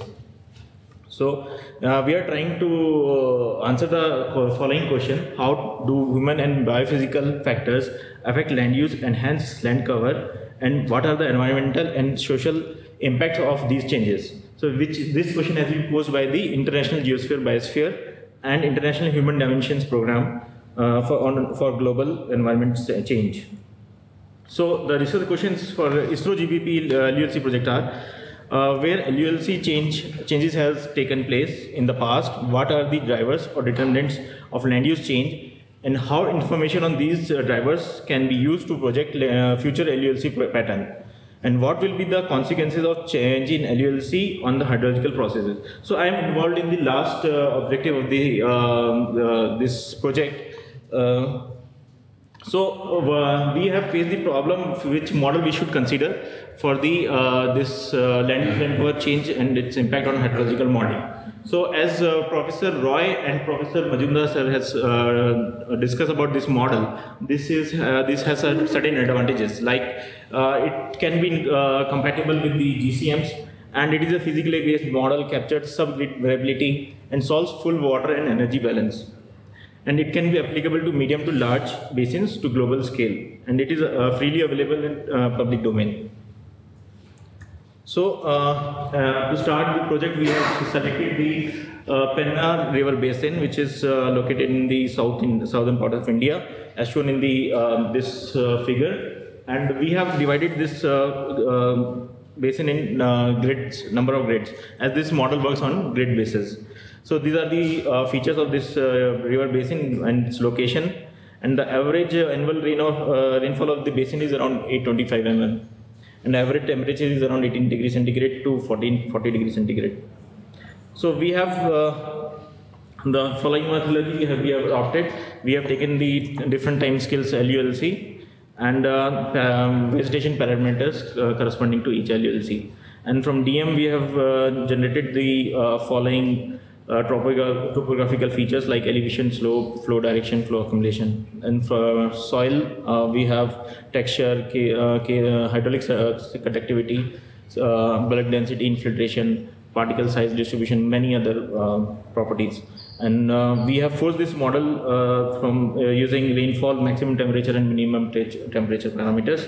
Then we have prepared the required inputs for the model, and then we have set up the model later and then compiled, and we have found out the output for each land use net cover. So we have used following data set for the development of input files. We have used gtopo, hydro, 1K DM, which is 1 kilometer DM. Then land use land cover map, which has been generated under project for year 1985, 1995 and 2005. And we are also in process to project the LULC for 2025. So then for each land use land cover class, the vegetation parameters has been taken from GLDAS website and data set. Soil map, NBSS LUP map has been used for the soil texture and its properties. And daily rainfall IMD grid data at 5 degree and daily maximum minimum temperature from IMD grid we have used. So these are the land use land cover of each year, and you can see that the forest has declined around evergreen forest has declined by 7%, deciduous forest by 6%, and there is an increase in built up by 6%. So these are the results which we have got. We have run the model under water balance mode. So these are the results for the runoff potential, and we can see that there is no change in 1985 and 1995, as there is very little change in the land use land cover between 85 and 95. And if you see the runoff in 2005, it has increased many-fold. It is around 37%. And these are the average value of all these components: rainfall, runoff, and base flow.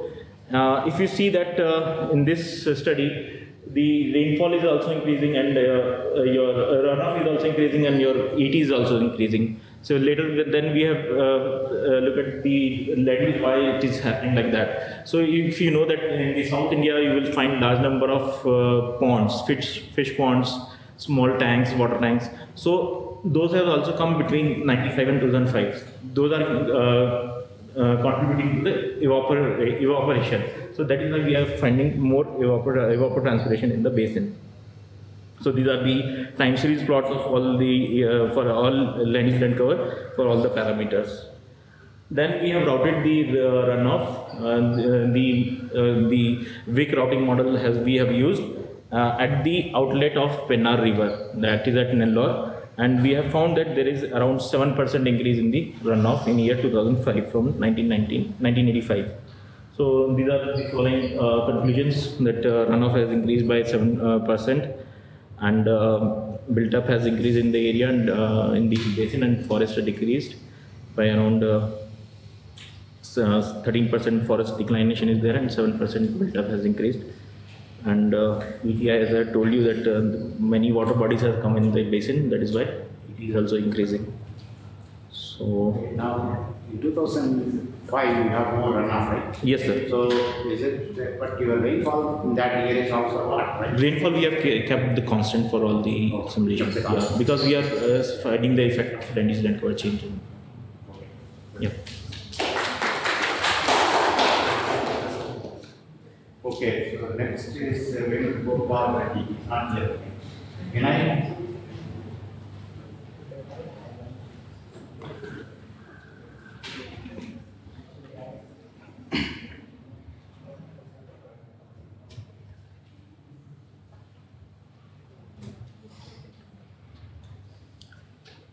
Good evening, everybody.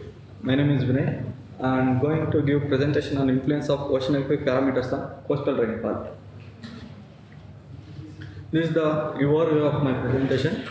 That is introduction, which are all the parameters which are considered for that, and boundary layer condition for that oceanographic parameters, and structural of diurnal cycle, how that variation of parameters on diurnal cycle, fundamentals of turbulence, and Feynman's method. First of all, the moving fluid meets a solid boundary that is called as the atmospheric boundary layer. The first, which is described by Ludwig Prandtl. The flow could be split into two regions, that is the bulk of the flow where viscosity could be neglected, and the boundary layer around the surface of an object where viscosity was important and where the tangential velocity of the flow to the surface rapidly fell to zero. Some of the basic properties of the atmospheric boundary layer are usually around 1 kilometer. The atmospheric boundary layer, which usually around 1 kilometer deep, but in mid-latitudes can vary from 100 meters to 3 kilometers. In the same way, temperature You can skip this introduction. I think go to your the structure of atmospheric boundary over a diurnal cycle, which it can be explained on the layers, that is the surface sublayer and the surface layer and the well-mixed layer. Depending upon the cloudless condition and non-cloudless condition and the day and night, we can find out in this figure it will explain the typical profiles of potential temperature, wind and humidity over the land in mid-latitudes during the cloudless conditions. In the same way, in the right direction, it is showing that the schematic typical atmospheric boundary circulation and eddy structure of ABL in the day and night conditions. This is the surface energy balance equation, which was explained by Baidyanath Roy. In a couple of hours we have seen this. Sir? In a couple of lectures we have seen this. Yes, sir. Yeah, you can keep, you just move to your water. Sir, actually I am studying on these things. I am not started my research work. I got some exposure regarding this, my future research work. Okay. By using this equation, I am going. Your research is not there. Not started, sir. Okay, then maybe you can skip. You can pass. I don't want you to. Yeah, there is no need. Yeah. Okay. Go ahead with the next question. Dinesh Kapoor.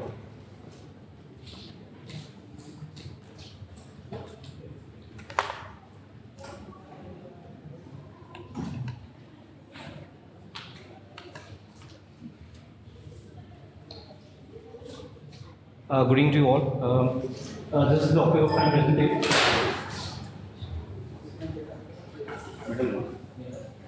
This is the topic of my presentation, early Paleogene thermal events, particularly PEPM, which is Paleocene Eocene thermal maximum, in the context of India's changing biographic and geodynamic setting during the terminal phase of its northward drift. What everybody is doing here is everybody is working on recent data or probably working on data from like last 1,000 years or 4,000 years. So that lady is talking about this paleotherms like 4,000. What I'm trying to do is I'll take you in deep time, around 55 million years. Yeah? And initially, because for that I need to tell you where India stood during that particular time. So you need to know that before we come to the isotopic data or isothermal events. Yeah? And I'll give you an overview what the PEPM, but I'll take 5 minutes. So the topics to be covered will be introduction, a good introduction on the overall topic, then objectives, a very broad objective for everyone, methodology, how we do it in the field, area of study, particularly, and then we discuss the results and summary. So you have seen that climate has changed in the exhaustional past, and everybody is basically trying to stitch these different patterns and then trying to see how climate has changed over the past. If what we are trying to concentrate is we just concentrate on this particular part, Paleocene and Eocene, which is Paleocene Eocene thermal maximum, this particular event, which occurred around 55.6 million years. Yeah. So in a broader sense, you can see global records show wide range of variation in global temperatures on a variety of scales. Global warming in deep time can be used as an analog to understand present-day global warming trends. Cretaceous early Paleogene was one of the warmest time in all of geological history. Sea surface temperatures are estimated to rise from 4 degrees to 10 degrees C from tropics to poles. No continental glaciation or and there were no ice caps. Though late Paleogene nearing time with cooling trends, if you see that the temperature is going down. So the highlights of Paleocene Eocene thermal maximum are it occurred at around 55.5 million and was a 170,000 year episode of extreme warming during this period. Highlights of you've been seeing all around these lectures. What are the basic highlights of these events or warming events? We have sea surface temperature rose from 4 degrees to 10 degrees from tropics to poles, and atmospheric temperatures are even high. Around 45 gigaton of carbon dioxide added to the atmosphere. Don't ask me where these values are coming from. Probably somebody might have calculated done some modeling around. I'm not sure. Maybe half of the carbon dioxide was freed from atmosphere at the end of PEPM. Global carbon isotope excursions with large degrees of carbon into the atmosphere. Obviously, this resulted in, you might have seen in Sir's lecture as well, that this lead to acidification of oceans and changing the carbon compensation there. Sea level rose by almost 50 to 100 meters at period. Obviously, it has implications. When we are talking about present day global warming, we are always talking about what is the effect on us, but we don't know what is the effect on the past life. That's where it comes. The implications of fauna and flora which has been observed is that you have very rapid evolution of APP fauna, which is artiodactyls, parasitic types, and primates during this period. You have dinosaurs extinction occurring at 65, and then suddenly you have primates everywhere throughout the globe. You have horses, cows, cattle. I'm just talking about the extent. And you have angiosperm flora coming into the picture. You have migration of all these faunas as well as floras. Then you see dwarfism in animals because of this global warming. Extinction of, again, benthic foraminifera, you know the reason. They live in the sea. You have the carbon compensation depth has changed now. They are really struggling to live at that particular depth. So you have around 55% of benthic foraminifera got extinct during this particular period. PETM has also been studied at, geological boundaries. You have Paleocene, boundary like stereotypes where the golden spike is. So we have people have worked on this, and you have they have delineated Paleocene thermal maximum boundary at this particular area as well, where the Paleocene GSSP is, which is the Babia, Coral, and Niger. Let's look at the terminal phase of India. This is around 65 technovolcanism market. Then you have collision starts around 55 to 60 million. Just recently, there's a paper in January, just a week ago, which gives the India-Asia collision at 55.7 in current science. But generally, the age of initiation of this collision is around 55 million, and age of completion of this suturing, which is land-to-land contact with India and Asia, is around 45 million. Possibly it was actually, India was isolated for around 25 to 30 million. I'm considering like after its separation from Madagascar around 84, and it struck India around 55. So it gives you a picture of 45 to 30 million. Near India was almost at near equatorial position during late Cretaceous, early Paleocene time. Obviously you have plate tectonics going on, so what are the effects? Like people have suggested that plate tectonics, like India region, might have caused massive CO2 release in the atmosphere. And it is also thought to have initiated some global climatic and biotic events. There is another concept called out of India hazard. What it is saying is that India was an isolated continent, so whatever fauna and flora was there, they developed on their own, they evoluted on their own. As soon as it struck Asia, all this fauna moved to Asia. But this is one part of the picture. So for broad objectives, if you see, what we do is there were no terrestrial vertebrate reports from Paleocene, Earliocene interval from India till 2003, imagine. And there was no asset data from Paleocene, Eocene interval of India till 2010. So for these broad, I've just put broad objectives and studies are carried out, basically to recover and document early Eocene vertebrates from lignite-associated sedimentary sequences of Gujarat and Rajasthan area.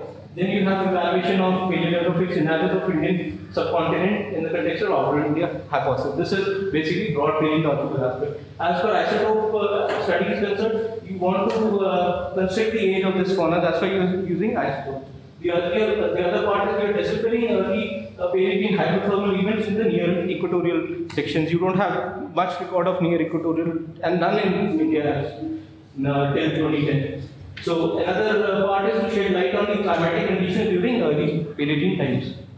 So the meteorology is basically preparation of large amount of fauna from different regions, screen washing at promising localities. I'll just skip that. You can just see the photographs how we recover all these fauna from. Either you can recover this fauna from a borehole section. You can take a borehole section, which is very difficult to take because again there are management issues. Nobody wants to give you a borehole sample. But what you do is you go to the field, you demarcate different sections, and you take sample from each location. If you have seen a sample from a particular location, then you start digging at that particular level. You take out the samples, and the rest of the processing is done in the lab. You recover fossils from each and every layer. So this is this is the study area, which is Vastra lignite mine. This is just one particular study area. There are around 16 mines in Gujarat and Rajasthan alone, so where we are working right now, which is the present study for going on. So you can see this is part of Cambridge Shale formation. There are basically lignite seams which are there. They are basically excavating these particular lignite. This goes to a thermal power plant and that gives you electricity. And basically we are interested in this interburden, which are shales and which are and these dotted lines are low vertebrate horizons, and you have just one mammalian level from this particular mine. What are the implications? What we all the efforts which we did, they have resulted in remarkable faunal recoveries from this particular mine. You have almost 10 mammalian groups from this particular horizon. Just imagine now India has just one particular horizon from where you have a fauna close to Paleocene, or not Paleocene but early Eocene interval. We haven't got any almost nothing in Paleocene is concerned. Apart from these are the mammalian groups, 10 plus mammals, apart from low vertebrates, which includes fishes, crocodiles, Just to give you a glimpse of what is the importance of this fauna is, Goblet fishes, these are the world's oldest record of goblet fishes. When we come to primates, oldest record of anthropoids are from Vasa, and they have extended the Asian record of anthropoids by almost 10 to 9 million. So the earlier record was from almost 44 and now it's like 52. This is still going on. Now I come to the isotope. Yeah, this is the result. This is the result, sir. There are people who did isotopic studies on Strontium isotopium, foramen, mollusks, and fish otoliths, where the ear bones of fishes and osteopods from this particular mine. And what the idea was to basically construct the age of this fauna, which was like 53.7. But as you have also noticed, I believe we can use isotopes. I'm new into this field, but this is what we are trying to progress into. We'll be doing isotopic studies on these particular fauna to try to see, basically to delineate the age of this fauna, as well as to see if there are any temperature changes in that whole section. And if you have different multiple levels, we want to see how the different animal or plant groups have reacted to these different temperature changes in a vertical section. So this is another study, and they have tried to, you can see, this is again a summary now. Yeah. So this is summary. So you have basically 5 prominent global warming events recorded during the early Paleocene time. The lighter negative CIE values. P18 is mostly widely studied globally, but data from terrestrial sections is quite scarce. Vasta lignite mine in Surat has been the oldest Cenozoic fossil mammal from Indian continent. Delta C13 has a bulk of organic matter and strontium isotope studies of molluscan shells, osteopod, carapaces, and fish feet and foramen tests from the Vasa mine have shown the presence of early Paleocene global warming events, particularly PEDM and EDM2. Detailed isotopic studies of lignite series of Western India, both from Rajasthan and Gujarat, may shed light on the climatic conditions of the Indian continent in a changing biogeographic and geodynamic setting during the terminal phase of. I'd like to thank everyone here. Good, interesting talk. Any questions from the panel? Okay. We can discuss. Okay, Fatma.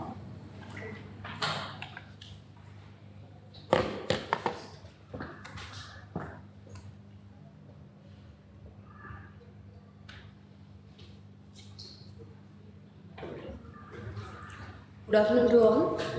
Today I am presenting about vegetation dynamics in Himalayas using a dynamic global vegetation model. A dynamic global vegetation model which simulates the changes in terrestrial vegetation dynamics and carbon flux, and they contribute towards predicting the future responses of ecosystem structure and functioning in relation to the long-term environment changes. Here there are so many types of dynamic global vegetation model. I am using one of the dynamic global vegetation model, that is a spatially explicit individual based DGVM. This is the first biogeochemical model with 3D light interception of which represents the forest structure with individual trees compete for light and space. Here is the website. It is a freely downloadable DGVM. The main features of this spatially explicit individual based DGVM is it has a 3D light interception among each individual trees, and thus it improves the radiation through the canopy. The outputs of the sieve, which connects well with the field parameters, and I have done some of the validations with these parameters, and this model is best suited for a tropical temperate vegetation scenarios of Indian continent. And the main component of any DGVM are the physical, physiological and ecological dynamics, which I will tell you later. The main objective of my study is to simulate the vegetation pattern using a fine resolution DGVM in terms of a synthesis of plant functional types and biomes and their key functional responses in terms of leaf area index and biomass to the environmental parameters. So here the inputs of the DGVM is climate data and location data. For this SEEP DGVM, the climate data source is, I have taken 100 years of climate data from 1906 to 2005 from NCEP NCAR reanalysis dataset, which will give in 2 degrees into 2 degrees resolution. Okay, then yeah. Don't explain too much. Yes, yes. Which will generate the 8 parameters which I have listed here. This is the functional design of the model, which will the total model performs in 9 modules, which will initialize first taking the input as a climate data and location data. It will initializes each plant functional types and biomes, and according to this plant functional types, it will update the values of carbon flux, water flux, and little flux, which I have shown here. And this is the model output which is represented in a graphical user interface, which gives the material flows and plant properties of this model. I have selected my study area as Himachal Pradesh. I have done I have run this model for 70 years simulation in 2 different categories. Like randomly I have selected 22 sites across the Himachal Pradesh, and as a continuous sites has 40 sites in the middle of the Himachal Pradesh, and run at each and every site, and I have seen that what kind of vegetation dynamics it is coming throughout the Himachal Pradesh and in the continuous transition. So here in this model is categorized plant functional types into 14 plant functional types and 10 biomes. But in this Himachal Pradesh, by the model, it has been synthesized with 5 plant functional types, which are listed here and 4 biomes.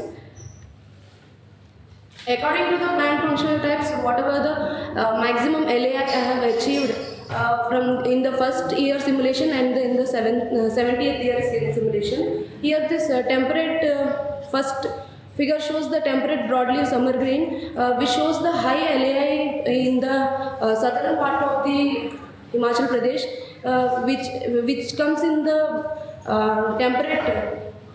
temperate deciduous system. And Himalayan middle evergreen, which shows the higher LAI patterns towards the northern, which shows which will come in the Himalayan evergreen region. And this the statistical analysis I have done according to the biomes, how much biomass it is existed in continuous site and as well as in the discrete site. So in Himalayan evergreen, minimum biomass is 115.6 megagram carbon per hectare, and maximum is around 210. In the same way, here in discrete Himalayan evergreen region is 63.9, and its maximum to 227.2.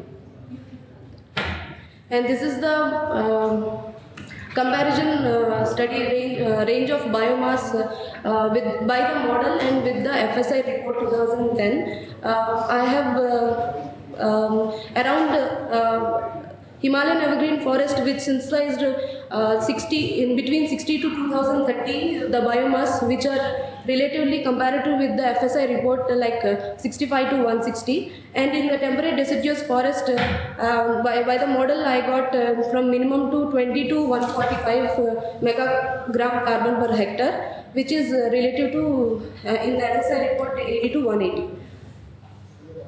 So by using this DGVM in order to understand the long-term vegetation-climate interaction in dynamic sense rather than predicting an accurate PFT biome at a particular location, I have run this DGVM at each 10 km to 10 km grid in continuous transition, in which shows biomes are simulated were compared with the vegetation map by remote sensing, which is IRS 2002 publication. I have compared whatever the biomes I have synthesized by the model, which is comparable with the reported data, and as well as the biomass product also I have compared with the FSI report 2010. So I have communicated this paper in tropical ecology, so it is in press. Thank you.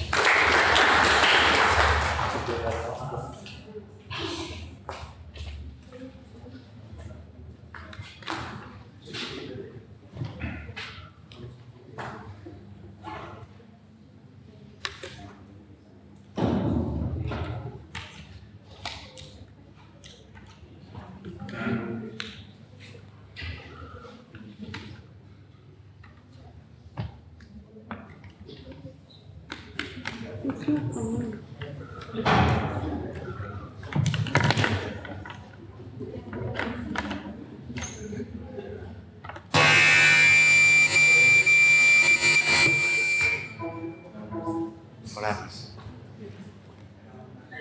Okay. Is the notebook or? Okay.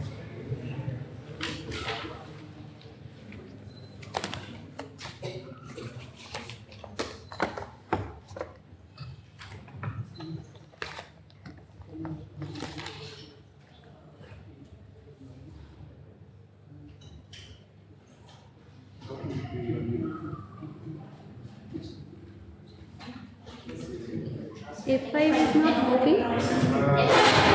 F5 is not working.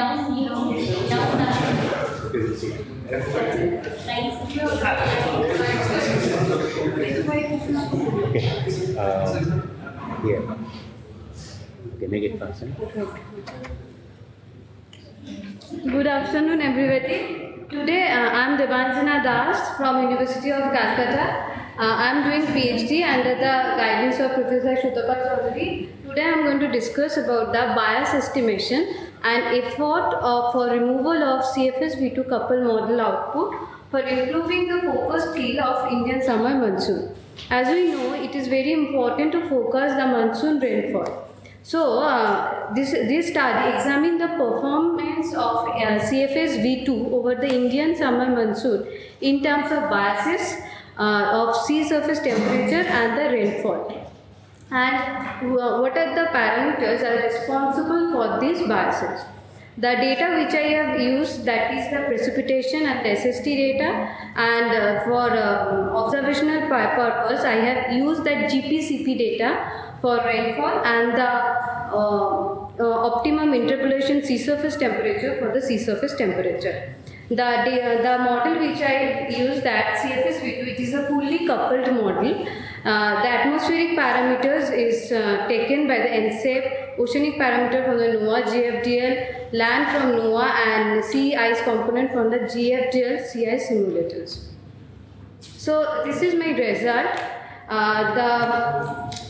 This one is the model output and that one is the observational data. This is the mean June, July, August precipitation. This is the Indian summer monsoon period which I have taken, and the below two diagram are the SST diagram. From that we can say that the CFS V2 can simulate the Indian summer rainfall well, but there is some bias. But how much this is bias, that we can get from the variance plot. This is the variance plot. From the variance plot, we can see that mainly Indian summer region, the main convective three zones are the Central Indian region, Western Ghats and the Northeast region. We are getting, according to the model, we are getting the weight bias in the Western Ghat and the Northeast portion, and we are getting the dry bias. That means the model giving us the less rainfall over the Central Indian region. Whereas for SST, we are getting the weight rainfall over the Arabian Sea, and we are getting the dry rainfall bias over the Bay of Bengal. And also notice that in the lowest figure, we are getting the Somali current, that red one, in excess. That means model have a tendency to get the obvious fact, because normally we get the maximum rainfall over the coastal region, and there is an upwelling, so sea surface temperature will be lower. So that's why we are getting this type of result. But this is not the obvious case. And this is the very important features for the monsoon prediction. This is the northward and eastward propagation of the model. So we can see that the CFS-V2 can simulate the northward and eastward propagation well, but they are also biased, because from the observation we can see the clear northward propagation, but in CFS-V2 there is some diffused northward propagation. And the downward two pictures are the eastward propagation, that is also showing the clear eastward propagation is showing in the observation, but in the model we are getting the less propagation. So these are my results. Seasonal mean precipitation in characteristic by three strong convective zones over Indian landmass during the summer monsoon: Central India, Western Ghat and Northeast India. CFS-V2 is able to simulate rainfall over Western Ghat and Northeast India. However, it underestimates the rainfall over the Central India. The inability of coupled model to simulate the Central Indian rainfall is not unique. The presence of significant dry bias over Central India implies CFS-V2 underestimate the rainfall over the monsoon trough region.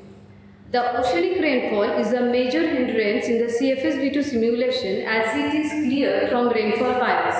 The significant weight rainfall bias is evident over the western equatorial Indian Ocean, that is Arabian Sea, and the rest of the ocean, and presence of dry rainfall bias of similar magnitude over the eastern equatorial Indian Ocean and Bay of Bengal, it is noted. This weight rainfall biases coincide with the region of warm SST biases, and the dry rainfall biases coincide with the cold SST biases. This indicates that local SST might have important role in modulating the rainfall over this region. The model suffers from systematic warm SST biases over West Indian Ocean and Arabian Sea. The region of this warm bias simultaneously co-occur with the region of weight rainfall bias, thus abiding by the local SST rainfall relationship.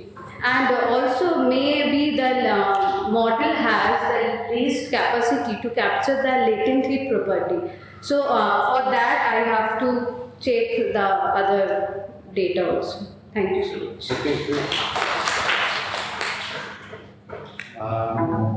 Okay, I think we 4 o'clock. So maybe not just there are 2 more people who were. Okay, so you are going to do only 2 minutes, right? Yes. Okay. You have a PowerPoint? Yes, sir. Okay.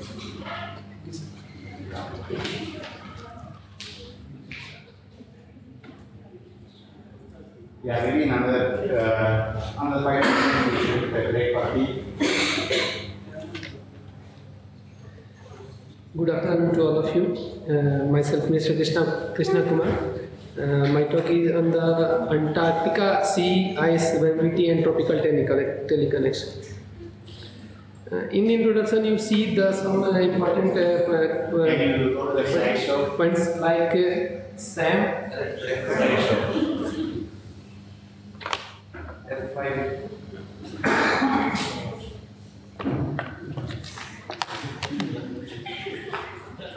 You see, like SAM, this is the southern annular mode, and it is defined as the seesaw of atmospheric mass between the middle and high latitude in the southern hemisphere, and this is given in the paper of Monson et al.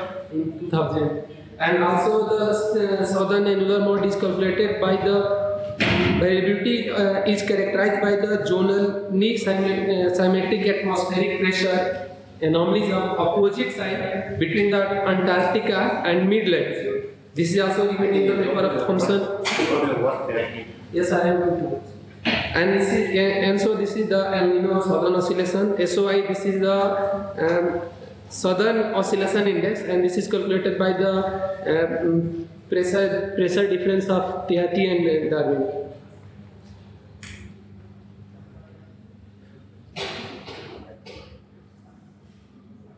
This is my work. I calculated from 1957 to 2010, and I have calculated the El Nino, La Nina, and the normal ENSO, and how the El Nino effect with the SAM index, like as in 1977 negative, positive. Also, we calculated with the La Nina with SAM index and normal condition with SAM index, and I get that the 61% of El Nino is associated with negative SAM, and 66.6% of La Nina is associated with positive SAM. This is the I correlated to SAM with Himalaya temperature, Antarctica temperature, Himalaya snowfall, and Antarctica snowfall, and I got the good correlation between SAM with Himalaya temperature. We see that's 0.393732, and also I get the good correlation with SAM with Antarctica snow, negative correlation, and Himalaya snow. SOI, I calculated the correlation coefficient with SOI to Himalaya temperature, Antarctica temperature, Himalaya snowfall, and Antarctica snowfall. This also gives the good correlation because SOI is associated with negative correlation with Himalaya snow and positive correlation with Antarctica snow. And this conclusion, it has been found that during the last few decades, number of El Nino events are increasing and number of La Nina events are decreasing. In the positive phase of southern annular mode, SAM, the number of La Nina events found to be negative phase of SAM, and in El Nino events found to be positive phase of SAM. The positive indices of SAM have the good linkage with the La Nina events and the negative with the El Nino events. Thank you. Okay, the last presentation. Only got 4 minutes.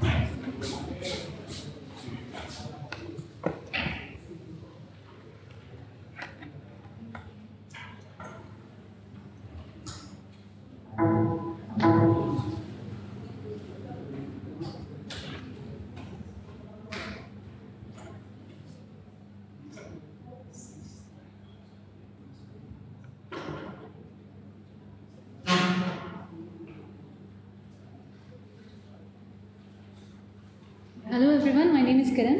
Actually, I'll be dealing with only the computational part when we deal with models. I hope you guys have some idea about modeling. I'm working at CDAC right now, so what we are trying to do is, there is this new Intel architecture that has come up in market in November 2012. It is Xeon Phi. So what is it has a lot many cores, and it can be used to optimize the model. Usually when we see a model running, it takes around 12 hours of time with around 24 nodes itself to get the output. But when we do forecasting, we want to get the output as soon as possible. So this was an effort, as in we have been working in it for past 3 months.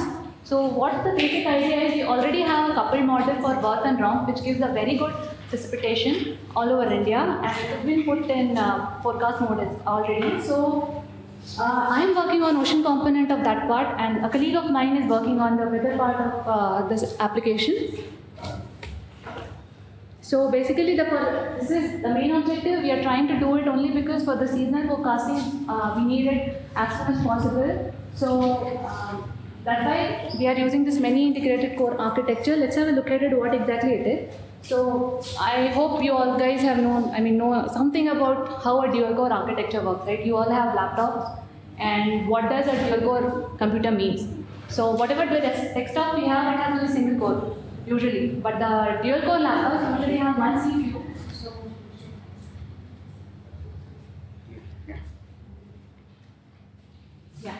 So this part, if you take as your laptop's memory, so it will have only system memory, one core, if it is a single core processor. When we are running our applications on a high performance computer, we have an entire set of computers, as in CPUs, which has either dual socket like dual core, so each socket will have many cores. So it is multiprocessor plus multi-core architecture. So what we have here is as in our supercomputing facility, we have around 225 nodes. Each node has 16 cores. Plus, in each core, we have 2 mic cards.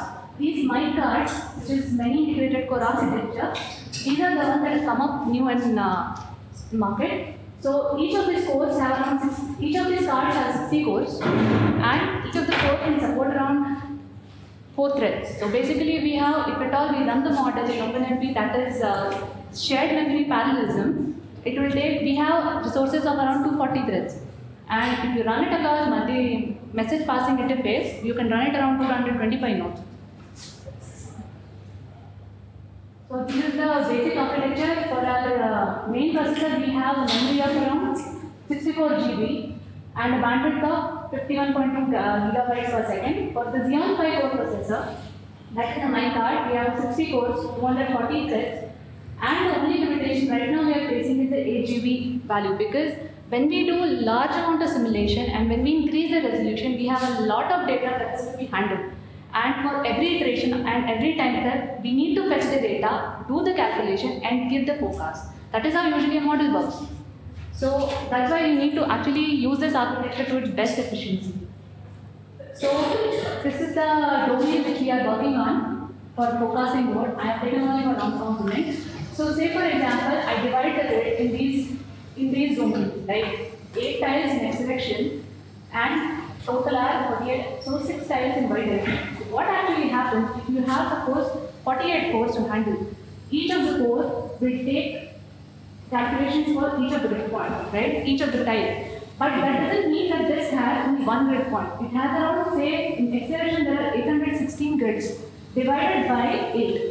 That will be around 102. So if you have 102 grid points to be calculated by each tile, that means it will take 102 clock cycles, right? So for that kind of calculation, we need an HPC, and which as well as it should do it efficiently. So these are the basic details about the model. It is 10 km resolution and has 24 sigma levels. We are using Monson from INSTRUMENTATION.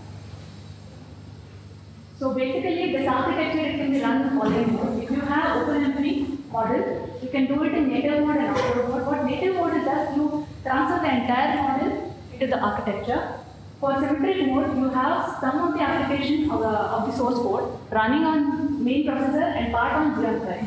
What we are right now trying the option is offload mode. Offload mode means we have to look at the source code and which are the equations that are taking maximum time for calculation and put it on the architecture so that time gets reduced and overall time will get reduced.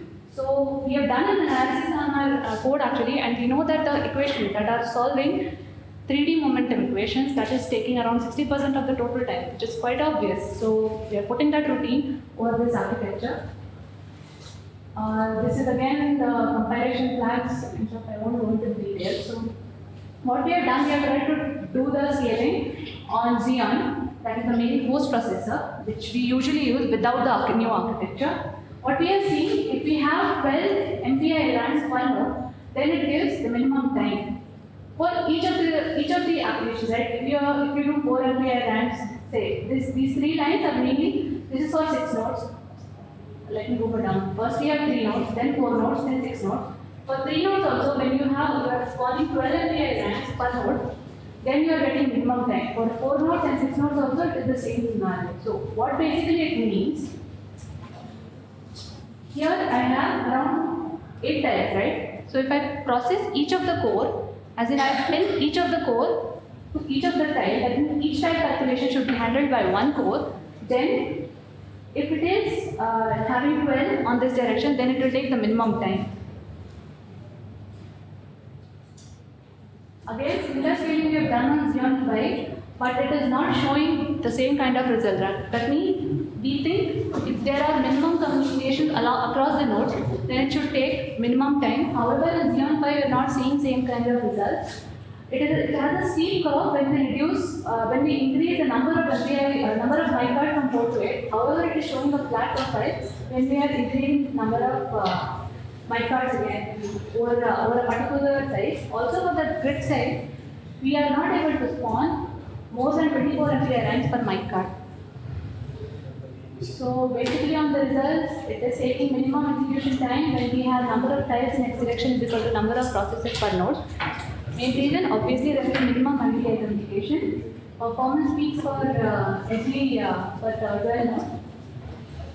And for conclusions, I would just say that we are trying to explore the symmetric and upload loading so as to make the forecast come faster and with minimum number of resources. That's all I have. Okay, now let us break for tea. And I think 4:30 we will be back, just about 15 minutes for collecting your participation certificate. And also we will give awards for those 3 people who scored highest in the written text.